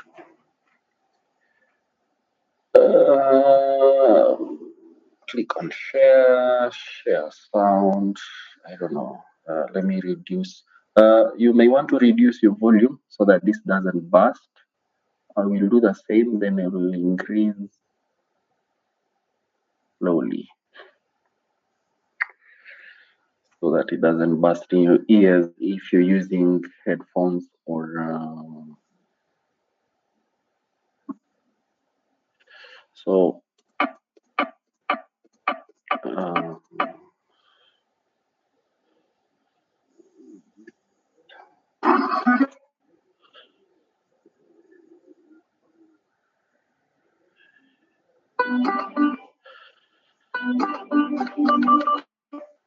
Okay. All right. I know you. The problem with the online multimedia, this course online, is that whatever I may play here, you hear it in different, because different frequency, and it won't be as good as it should. Normally, when we're doing face-to-face classes, we pull out speakers and we actually try out these things. Yeah. So I'll post this, and then you can play it on your own. So you download Audacity. You have the link on the outline, and then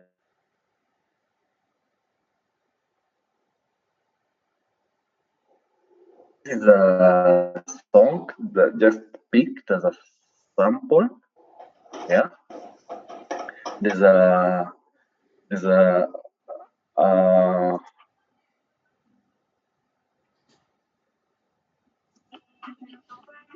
a male voice singing fast, yeah, and then there's a lady singing the same tune, but then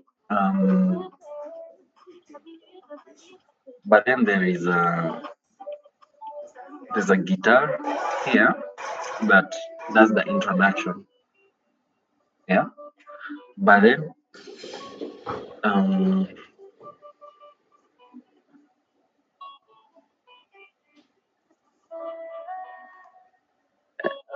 and then I use the same guitar at the end to fade out, yeah, to fade out the song.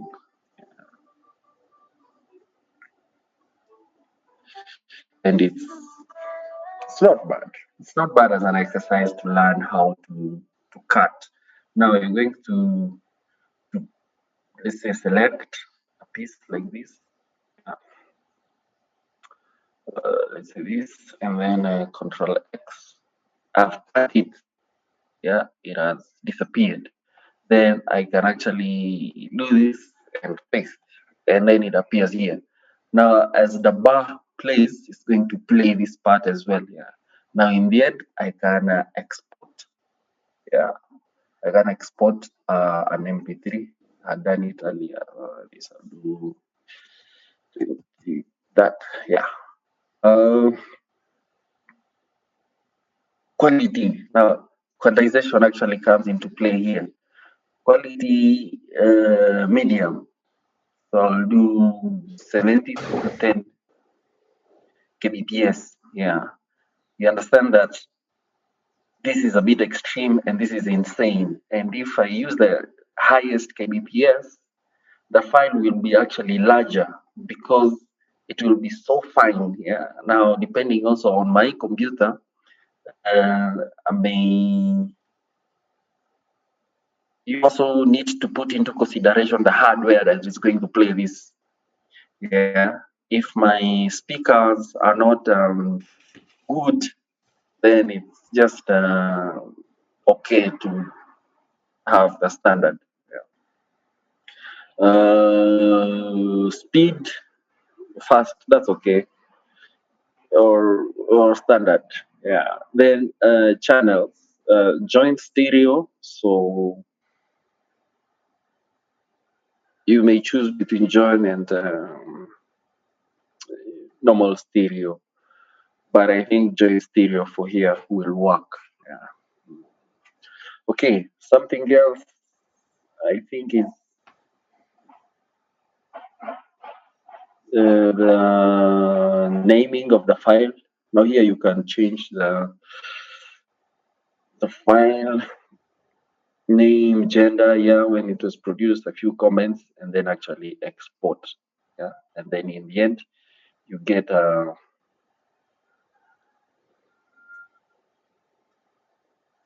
an MP3 like this. Yeah. Okay, I call it remix because it's actually remix. Yeah. Now, if you want to, let's say, want this part to fade, you can select it, go to effect, and then there should be fade out. So it fades out. As you can see, it has changed and it's actually fading out. Yeah. Now you may want to say the song will fade out for, you can use 30 seconds for it to fade, or 10 seconds or 20 seconds. Yeah. And eventually from here, it starts fading. Yeah. I think this is too long. I think 5 seconds is enough to fade out a song. Yeah, and then it ends that way. So you have many effects here. You even have the uh,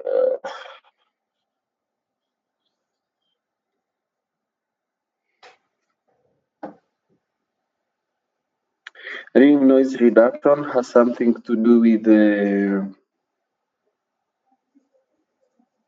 No, it's not.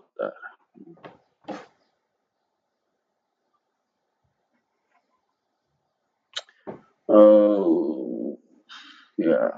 So many effects you can play around here with there. I know some of you have done this before. You're advanced and you actually can. You have other software that you use. Yeah. The new ones, due to this, really, it's worth it to explore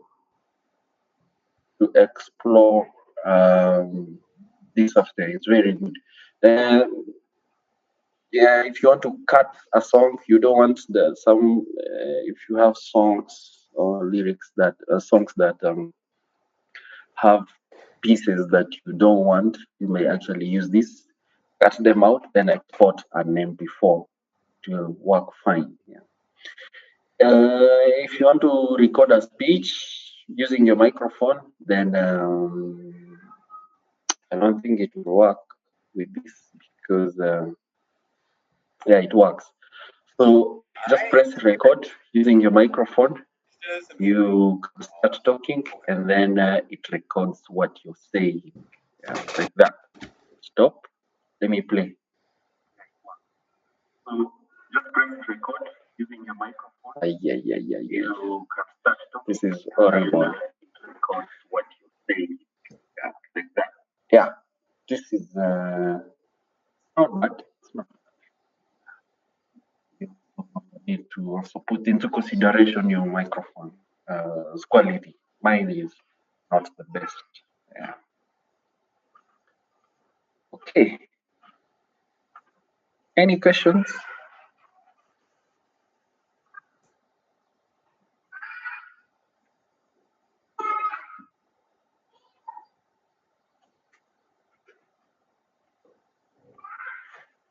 Comments? Yeah, this one here. FL looks easier. Yeah. Have I opened my FL Studio? Yeah. So this is FL Studio. Let me see. What do you say?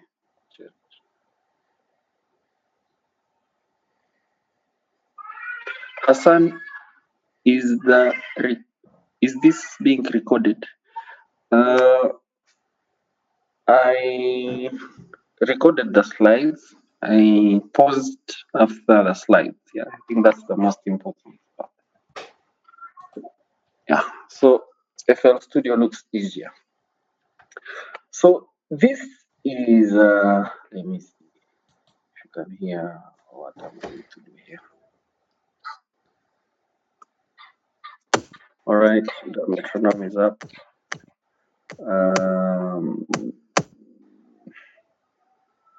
Where is the volume? Volume is here. Yeah, okay. Can you hear the kick? I'm going to reduce the tempo. Can you hear this thing? Just let me know. Yes. Now, FL Studio is a Fruity Loop. Yeah. It's used to create music.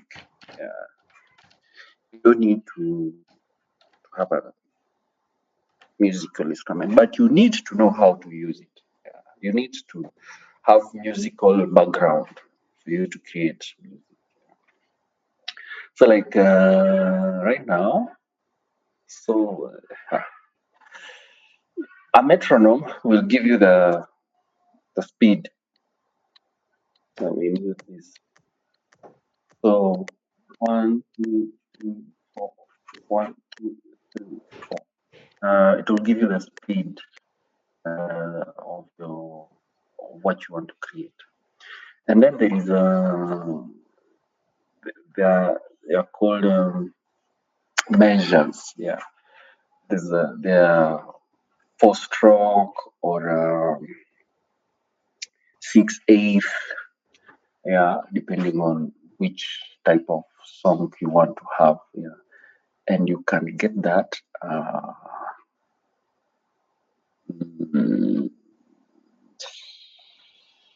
Here they are. You have 6 steps, 4 beats. Yeah, you see. 6/8 is, I think, the same as a third. Yeah, but for a start, let's do with the. I think it's 1/4, which is a standard. Yeah. So this is the kick. The kick is the what is the kick? The beat, basically. Yeah. The big drum on your drum set. Yeah. And if you do piano roll, you see it. You can change the instrument that is actually giving you the beat. Yeah. Or the intensity of it. Yeah. Okay. That is one. Something else is the clap. Normally you use a clap to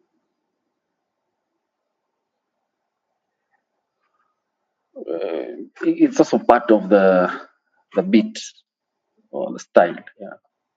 So here we have a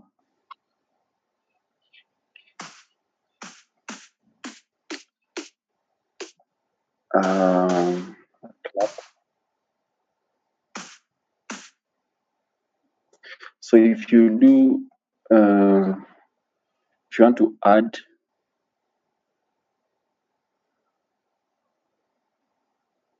a clap here,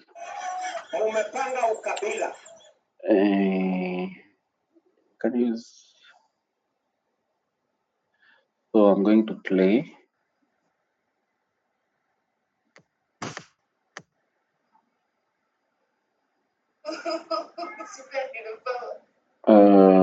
Let's try this. So you right click to remove the one.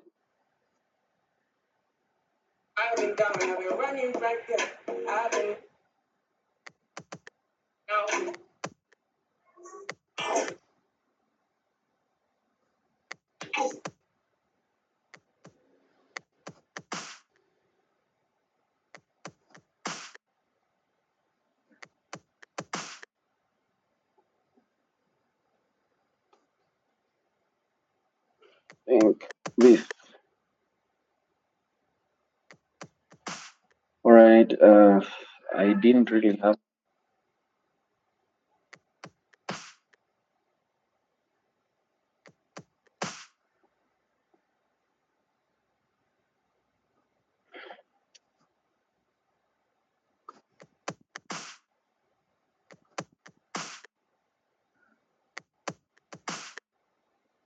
Yeah.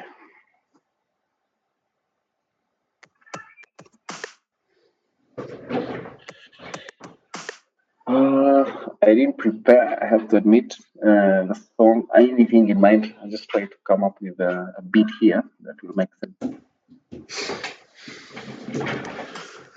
So four.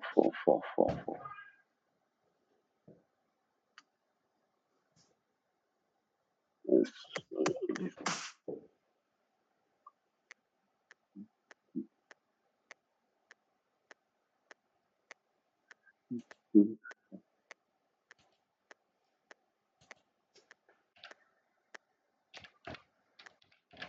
oh, okay. So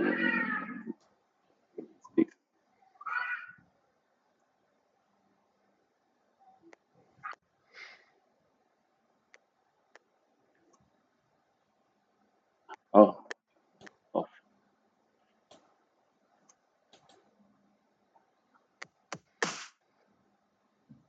oh, yeah. Then 1, 2, 3. No, here.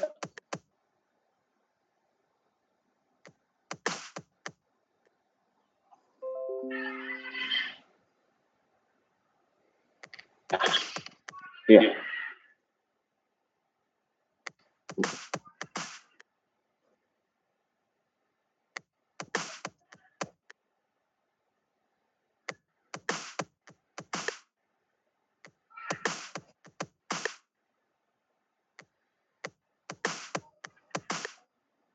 Okay.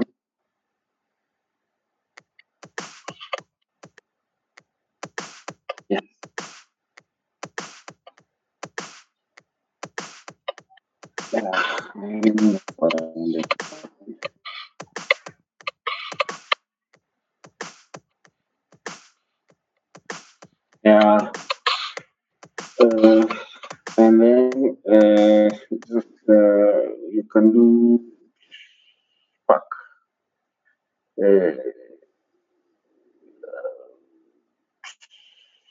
This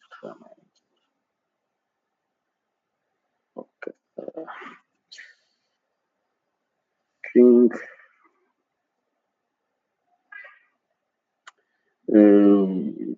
Expand or open. No. Then expand. Uh,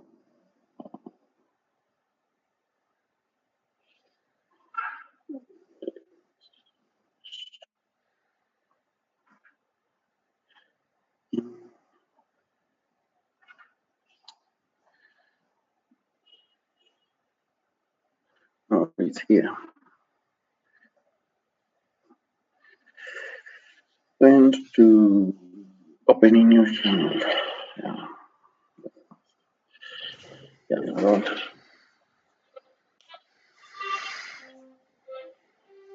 This is not good.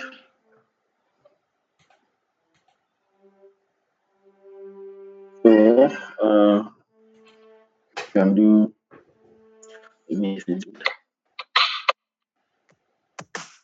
Yeah, then I can do there's a question here. Somebody say, hello sir, my internet.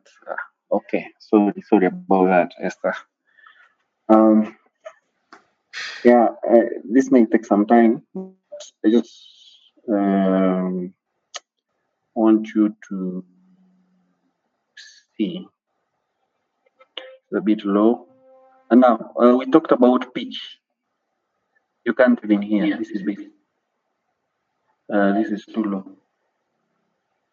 So this is low pitch. And then if you go to the left, this is too high. High pitch. Yeah. So I'm looking for a suitable. I think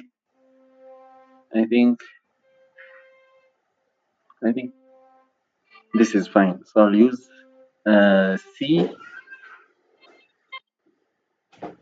Then this is A. Then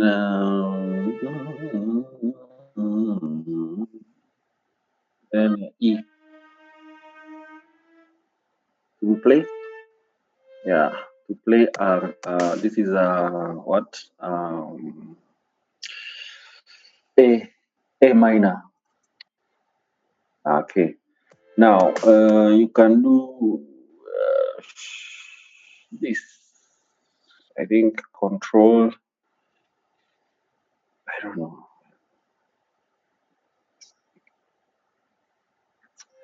I forgot. Anyway, then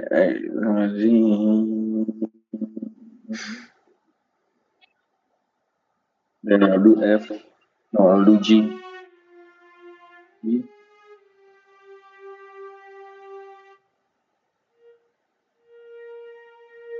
And G works with this, and then the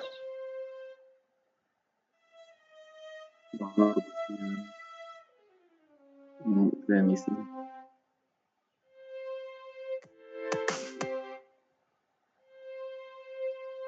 So this will take this long. It will take this long. I need to move them here and here. Reduce this.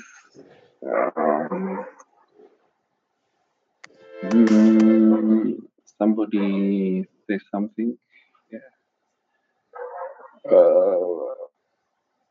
Yeah. Yes. You can share your screen because I'm taking long clearly. Amina, thanks for rescuing me. Yeah. So I'll stop. It's Amani. Sorry. Amani. Thanks for rescuing me. Then you can share your screen. Wait, security, you can share. Nice. Which version is of FL Studio?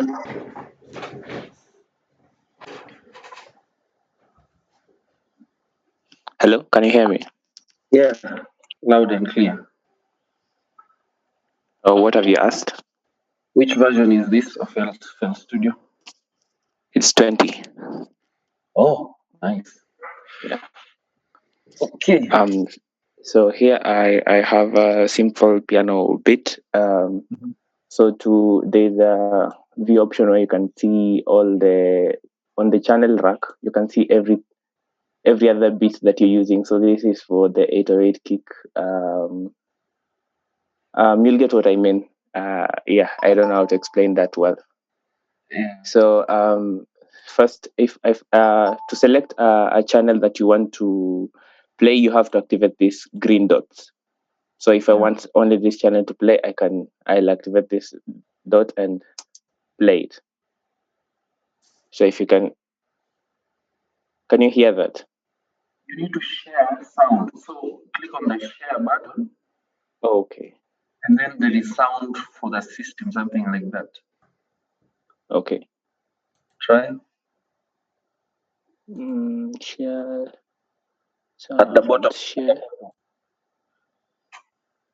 Share computer sound. Yeah.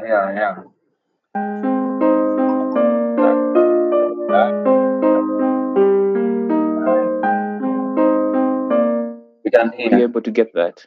Yeah. Okay. So to activate another track, I just come here and select it. So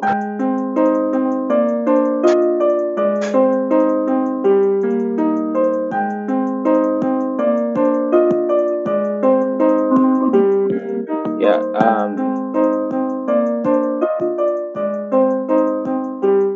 it's just a simple one.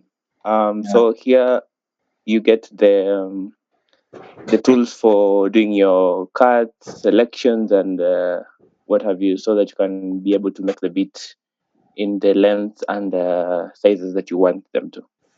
Yeah. Yeah. Nice. So, I find it difficult for me to to to create this on the screen. Do you use a sound card to play your piano and then actually have them here? Because that's, I think, the most easy. Pardon? Do you use a MIDI? No, I just use my computer. Nothing fancy. Oh. Yeah. I'm actually a beginner, so it's just something new. Okay. This is good. Yeah. Me, I use a keyboard. Yeah. Mm-hmm. To actually play, and then have it here. Yeah. Makes like, yeah. Hello? You can hear. Can you hear me? Yeah. Oh yeah. I wasn't getting you at the beginning. Oh.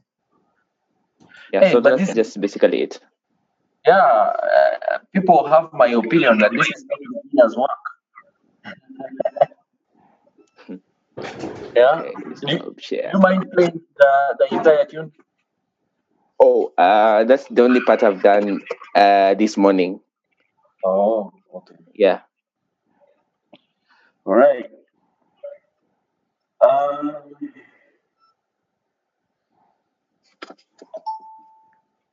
Anyone else wants to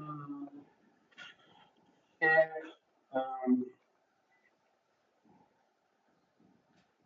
their experience?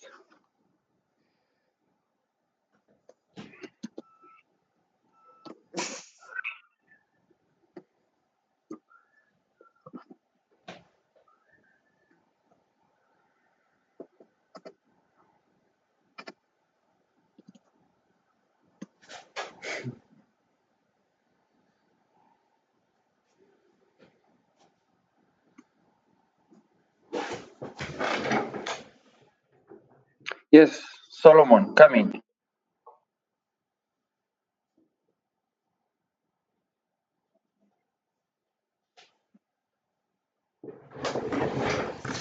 Could they prepare for like about 2 minutes or three?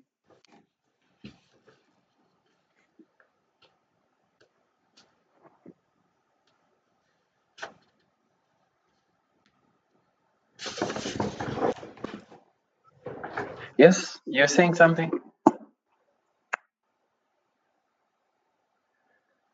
I'd like to prepare for 2 minutes or three because my No PC is. problem. No, I have many projects. Oh.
Uh, in the meantime, the prospect for creating sound like this from home, there are actually competition, not competitions, but call for. Then we have call for papers, call for writing articles about whatever or programmer stuff. They sometimes local or international television call uh, for sound. Um, Music background, yeah. So if you watch like Fox or uh,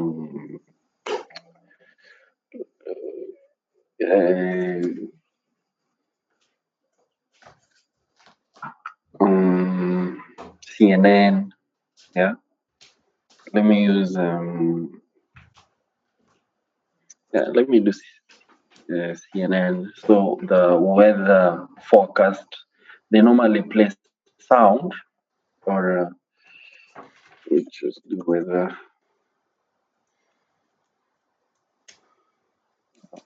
forecast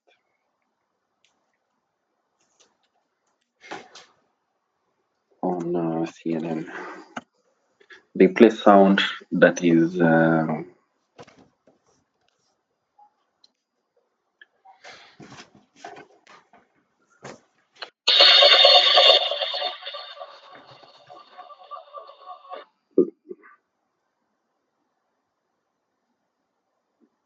is created using computers. Let me use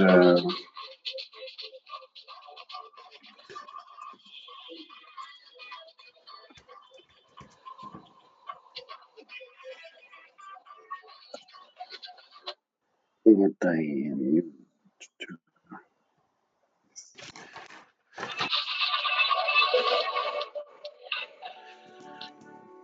This is from 24. Sounds like this are created by enthusiasts, like some of you are going to be, and then you submit to a local TV. The ways of actually making money out of well studio practice. The kind of sound could have been created from a room, and then go through, of course, a competition, first phase, third, fourth, finalist, and then they pick the best, and then they pay the artist or the whoever created it. And this is a way of actually exploring those skills. Still, it's multimedia. Yeah,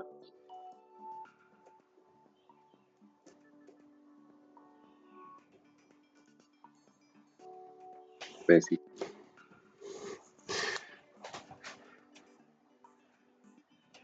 And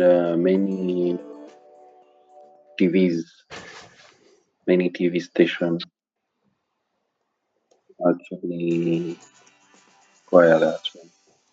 So before the next presenter share with us, I'm looking for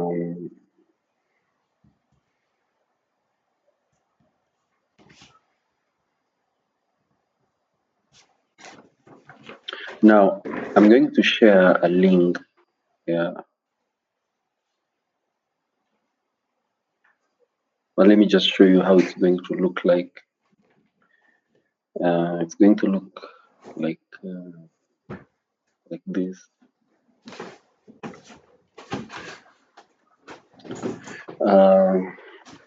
About assignment one, yeah.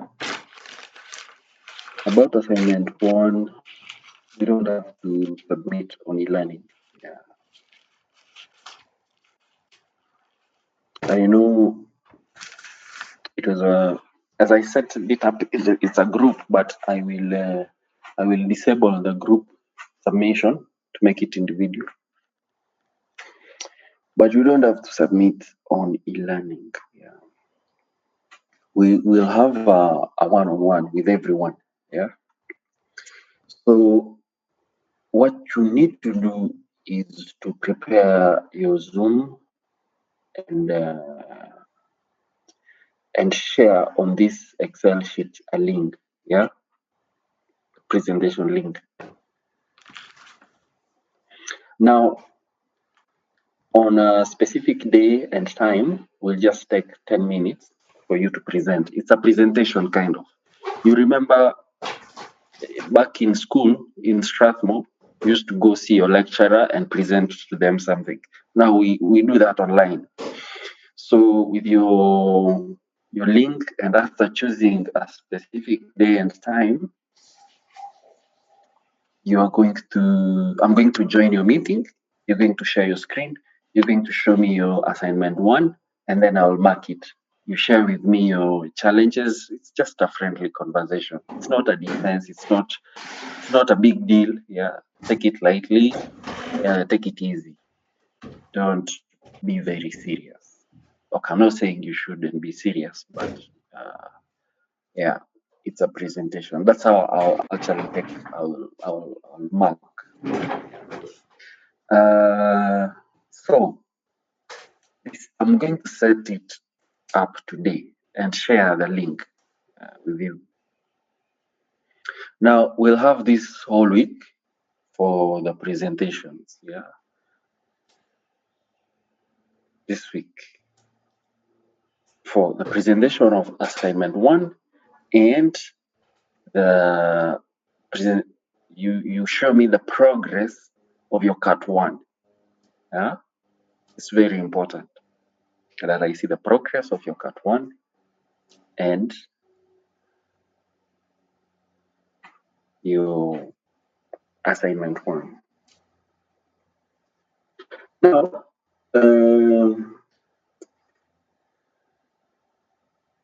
I'll be marking whether done or not yet done, yeah, or pending, yeah.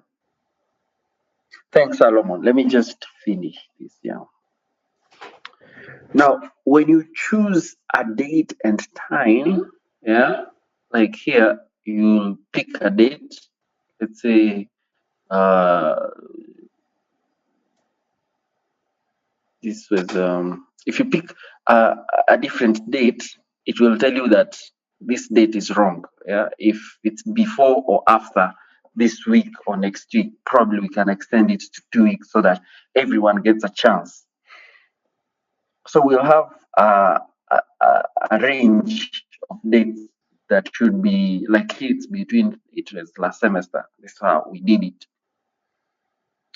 So if I choose 5th of August, I think it will accept. Yeah. And then the time will be given. Yeah. Now, if you pick a time that has been taken by somebody else, yeah, you'll see this clash appearing. Yeah. Which is not it's not good. It's not good. Like if you pick 11, it will show clash here. Yeah. So you may want to pick another time, yeah, when you want to present. Now the most important thing is you need to present as early as possible. If the range of the presentation is this week, don't be the last.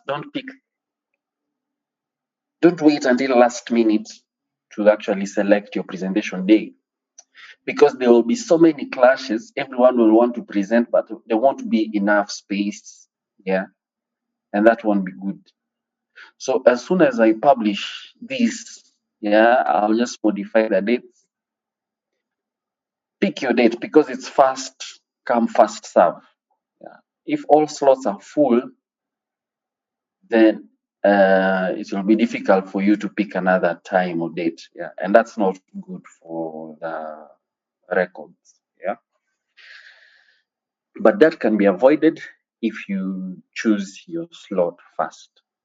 Okay, it would be good if we had a software to do this. Unfortunately, we have to use Excel, and this is how it's going to happen. Yeah, I'm working just on this formula so that this clash doesn't appear here. It would rather reject the date and time that you select. That's the last thing I want to work on, and then I will share with you this. Now, what's going to happen is I'm going to move all the all groups under one. Yeah, I'll move all these groups under one page, so that the formula can actually capture the duplicates or clashing appointment. That's going to, yeah. So you will have a very long list, but it won't exceed 130 or 150, I believe so. So pick your name, add the link for the Zoom, choose the date, and that's it. I'll fill in the rest. Yeah.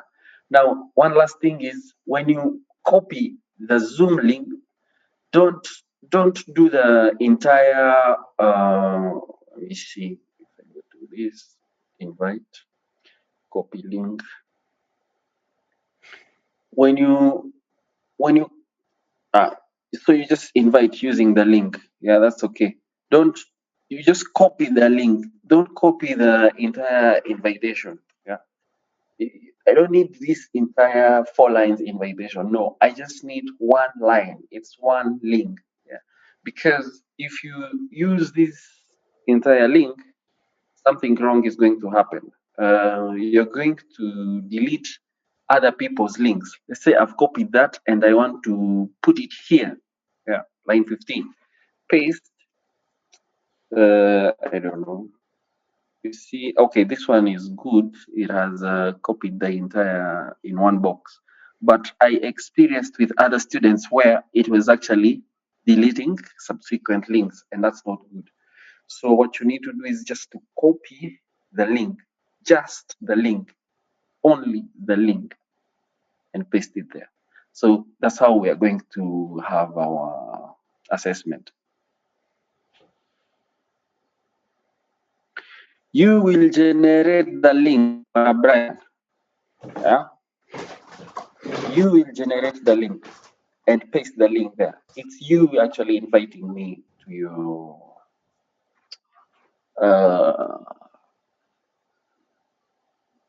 presentation. Solomon, start presenting. We have 2 minutes. Okay. Yeah.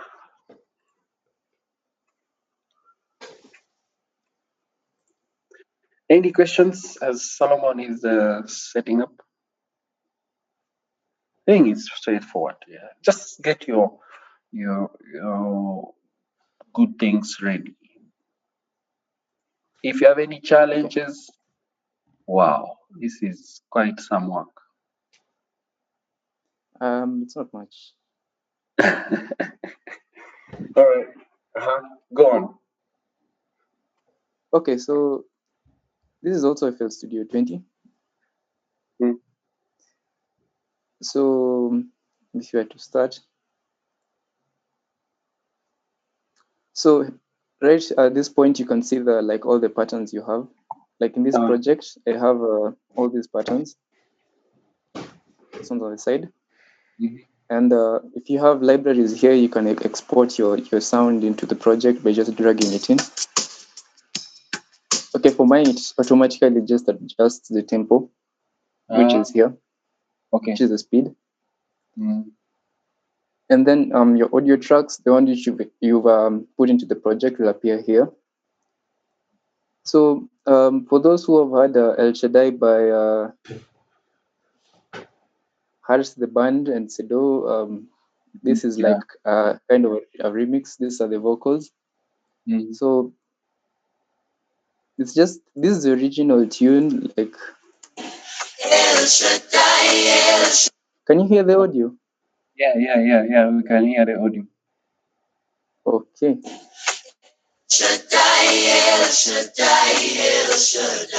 He's an awesome God. How many percent? Yeah, that's what we have, the original. So I just extracted the acapella. He's an awesome God. How many percent an awesome God? This one is pitched up. He's an awesome God. How many percent an awesome God? So to add effects to the vocals, you come to the mixer. This is the mixer. And this you add it to you route, and then you route to the selected channels. You first select the channel by going to the channel rack, and you select, and then you route it here. So mine are all routed here.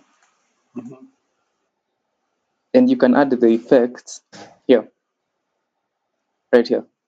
So for this specific one,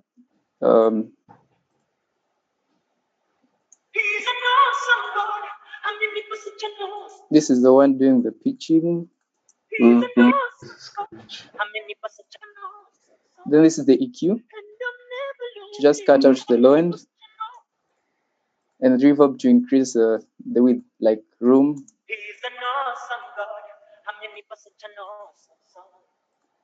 Yeah. Then this is just a pitched down. I pitched it down so that like I can add a width, because this one is very thin. So sorry. He's an awesome God. How many percent an awesome song? Yeah. Then my second pattern has the piano and synth. So these are the chords that I've used. A major chord. Okay, I'll not go into music theory, but this is the bass chord and other chords. So this is how the piano sounds.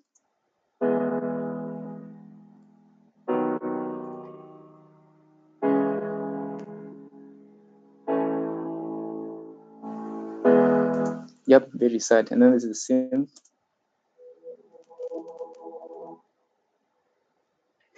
Sorry if it's stuttering, it's the CPU. So I wanted to show you that so that I can just go directly here, because I exported it. Amani has asked the plugins, but I think I'll also, if you give him, if he can get it, then I think I can get it. yeah. I'll share, because that's a new plugin. Anyway, in fact, okay, yeah, proceed. Sorry for cutting you short. It's okay. It's fine. It's fine. It's not that large of a project. So this is the arpeggiator. Some of these are just plugins from the internal base. From the default. Built, yeah, default. But some of them, of course, like Nexus, it's all this. Some of them are sounds. Most of them are plugins. But I prefer getting plugins from external sources. So this is how the intro itself sounds. Let me silence this. He's an awesome God. How many was such an awesome song? And I'm never lonely. How many was such an awesome God? He's an awesome God. And I wanna tell it to you. Ili wajue ni wewe. Kama si wewe basi nani? Iliyo la niloni mambo kwa njia anataka ni wewe utaroa. Na nina ngori moyoni zinanijaza hodi. Ila nitakuwa fine. Yeah, shit. Yep, that is the intro. So for the build-up, I have this pattern, which is next.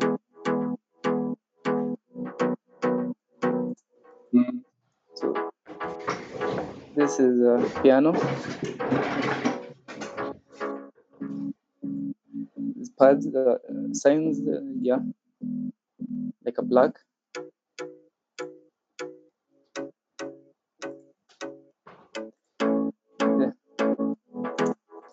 Yeah, it's also on the for extra effects. You just go here and you can check them out. Delay. This one has delay and reverb. Then you can route them into one channel so that you can put an overall effect. So what I did is this plugin is called Kickstart. It does something that's called sidechain. Sidechain is when you cut a piece of your attack of sound, like this is the waveform. Like this is how it sounds without it.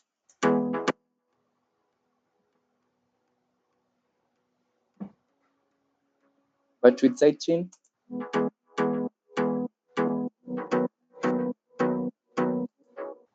and EQ. Oh. But I haven't done anything with the key yet. Let's do that. I've done this just to cut out the frequencies that cannot be heard by the human ear. So yeah. Yeah.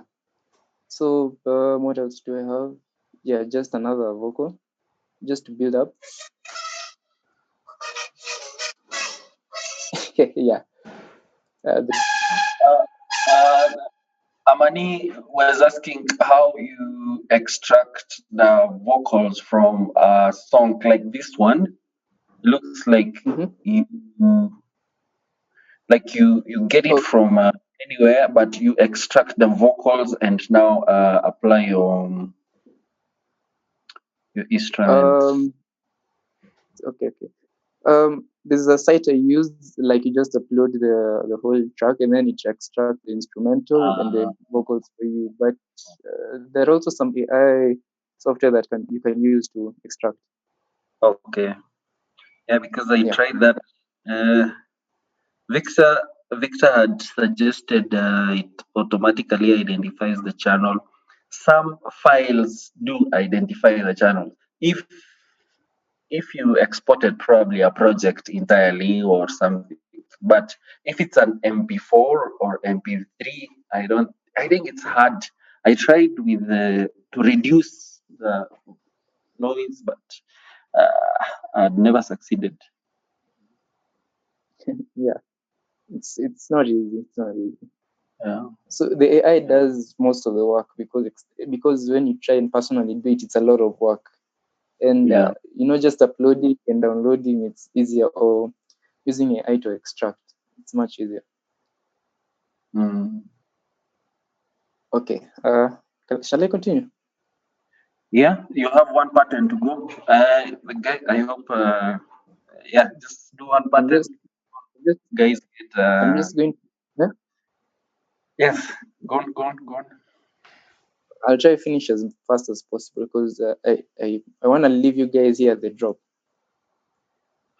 The first drop. Okay. Okay, so there's another sound, another pattern, but this is now build up. The only I said you can like just drag it in. So yeah.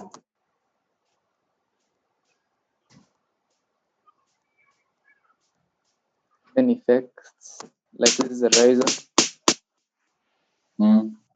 Yeah. So this is how the build up sounds. And I'll just play the drums.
Yep.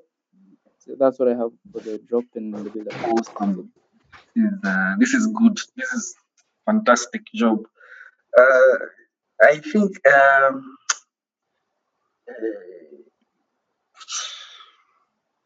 I don't know. Maybe I don't want to sound very pushy, but I just want to invite everyone in this class, yeah, to to pick a software.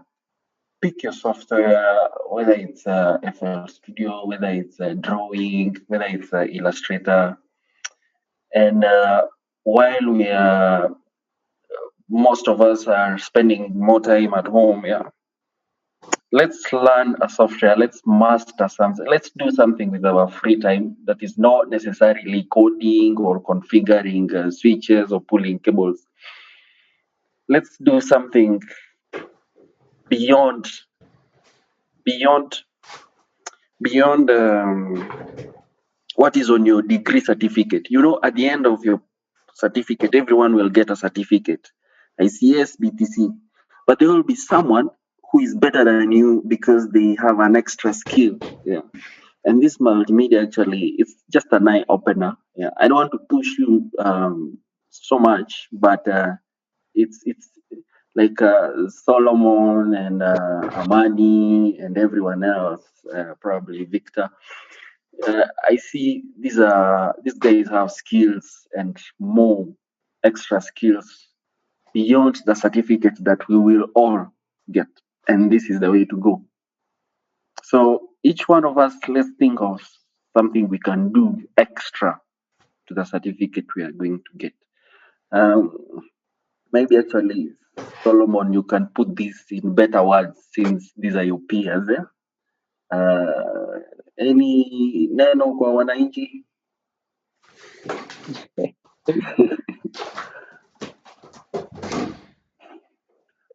I mean, you just need to do what you're good at. Like for studio, if you're really dedicated and you wanna do it, it takes patience, a lot of learning, personal, and a lot of time of producing. You know, like this one was 8 hours and 6 minutes only. You have to have that time, dedication, and maybe the passion, because sometimes you may be bored or yeah, it's just some passion. All right, that will be a closing remark for today's session. Thanks for the contributors, and yeah, if probably FL Studio could be a bit complex for the time we have, yeah, but I invite you actually to get a copy from Solomon if he can share, but if he can't, it's also fine. Yeah. I'm still. I will wait for the plugins. I hope I can get it. But then in the assignment or reading, let's say lab, it's Audacity, cut. Learn how to use your mouse, how to cut. Just learn the basics. It does. I won't assess it, but it's for you just to learn. Yeah, and probably, hopefully, somebody, one or two of you will pick something from that. That's all for today. Thanks.